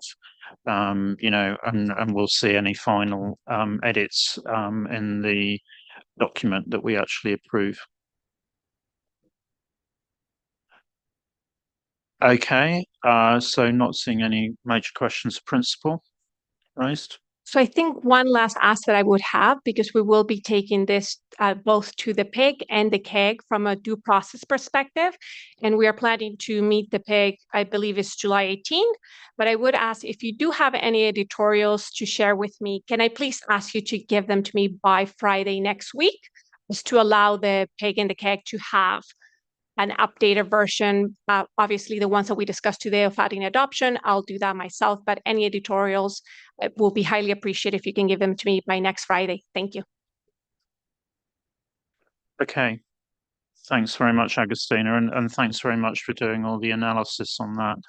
It was great getting that amount of feedback in, particularly through the roundtable program. And just to say, again, thank you to all the board members and the staff who participated in those outreach events. I was, it's just they were run very, very smoothly, and I think allowed a lot of very good interactive input, and in particular, it was great we were able to extend the program, to include the roundtable that Abdullah and his team helped us run, and also that we were able to have our first roundtable in for Francophone Africa countries in French. That was really important. So Yakuba and the team and Fabienne and everybody who's involved in that, thank you very much for that.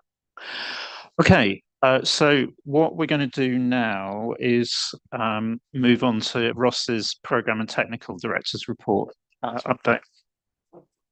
And we hope the clicker actually holds out. Thanks, and this one shouldn't take too long. Just a few things to update the board on. And then I just, we're a little bit late for lunch, but we're hoping we'll get to the end of the open session, and then we're going to end the live stream. And after lunch, we're going to come back with some meeting logistics and updates from Abdullah and his colleagues from the Kingdom of Saudi Arabia on the December meeting. And then we'll end the formal meeting and go into the closed session. So just so people know where we are, we'll probably look to shorten the lunch hour a little bit, so knowing that people want to get out. But let's see how quickly we get through my report and if there's any major questions. So firstly, we've had a very productive meeting just today.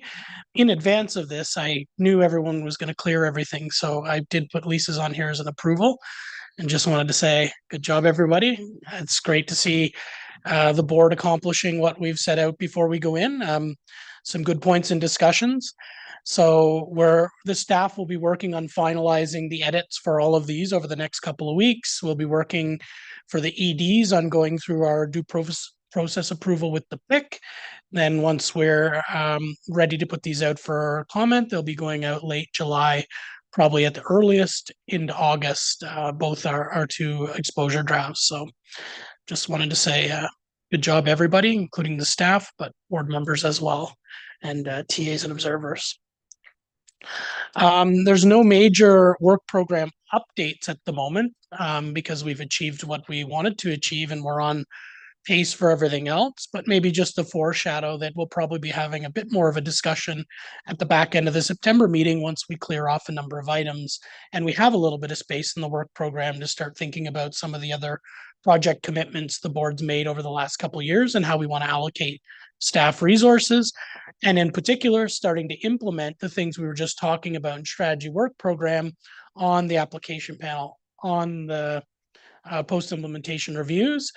And again, we're going to agree to add those through the strategy and work program, but then there's going to be work at the back half of the year talking about how we set those up, how we implement those, and we'll want the board fully involved in discussing how to establish those. So staff will start bringing in recommendations on both of those items in the fourth quarter in anticipation of finalizing the strategy in September.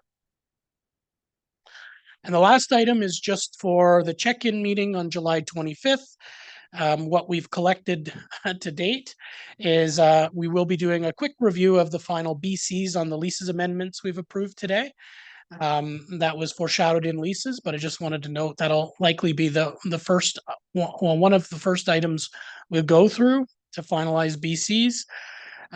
Joao's been working with members to get some good input, so hopefully we'll be able to bring you back a pretty complete version of those. We think it might make sense to bring back the review of drafting changes to the core text, AGs, amendments to other IPSAs for tangible natural resources, which we'll be bringing back based on yesterday's detailed page flip. And then finally, I think we'll spend the majority of that check-in meeting going through the reorganized and updated for the instructions on climate-related disclosures. So that'll be a pretty intense check-in meeting, I'm sure, but I think it'll be a very useful point. I think we've set ourselves up well for that meeting with the progress we've made at the meeting. I don't need to talk much more about the optional check-in at the bottom. Celine already raised that, but we will send out a save the date for everybody to get it in calendars. It'll be similar timing to the other check-in meetings we do virtually. It will be optional for those who can't make it. And I know people will be taking vacations and won't be able, if you can send comments and have a look, It's really just meant to give us another steer of whether we're going in the right direction on drafting as much as we can to bring it as final as possible to September. But we know that in September, it's going to be a working meeting as well on getting the CD where it needs to be, and appreciate everybody's time and effort on this. It really is all hands on deck to meet our deadline. But again, I think we had a good meeting this week, giving good direction to staff on where to go next. So thanks everybody for that. With that, that's it for updates from me. Happy to take any questions, comments, if any. Yeah, Claudia. I'm wondering if we could, not to disturb everything, if you move the VCs from leases to the September meeting to have to really the time to concentrate to prepare all the documents regarding the sustainability reporting, because I think it becomes very intensive. We have to read all these different documents, think through. Just it's a suggestion. Maybe you don't need to answer it, but it's an option which I think really that we can concentrate what have to be done by this September. Thanks for that suggestion, Claudia. I think, I mean, I think Lynn, João, obviously we would like to get leases completed, but, maybe we need to consider that. Sorry, I didn't want to put you on the spot, but I think I made the same suggestion the other day, actually, but perhaps not in the public session. I think it is an option available to us. Yeah. Okay. I mean, I think you're right, Claudia, in terms of thinking about focusing our overall resources and also, I mean, I think we do want to make sure that leases is finished off properly. So, Ross? Yeah, I was going to say, I mean, it's a final number of amendments. They wouldn't go out any earlier than late August anyway, with all of the changes. So if we want to wait and do that in September, I think that's perfectly fine. It doesn't impact anything major. It shouldn't be a significant amount of time on the agenda. So good suggestion. Okay, so I think that's a very practical suggestion. Thanks, Claudia. Okay, so I think that brings us to the end of the formal meeting, and I think, your summary there, Ross, showed it's been a very, very productive meeting. Thank you, everyone. I know there's been a lot of material to cover. So, preparation time and so on has been at a premium, but thank you very much for bearing with us, and thank you very much for great input over the 4 days. As we mentioned at the start of the week, this very sadly is our last meeting here in this building, with all that goes with that. And I just wanted to sort of reflect on the fact that it's not just about what all of you have been doing over the last few days. Staff have clearly put a lot of effort into preparing a great set of papers, but it's also what goes on underneath the surface in terms of making the meeting work, which is incredibly important. And I think that's where, from the IPSASB staff, I'd like to recognise the great work that Leah and Vanessa have put into making this meeting possible.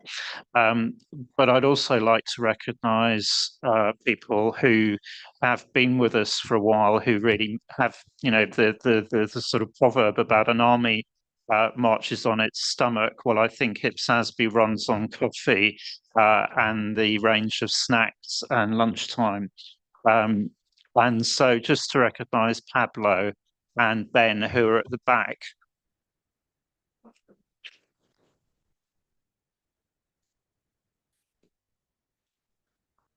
So thank you, guys, and Paul, your boss, for everything that you've done over the years for really helping our meetings run so smoothly. And thank you, as I say, to Leah and to Vanessa as well. If we can just show our appreciation, there's a huge amount goes in.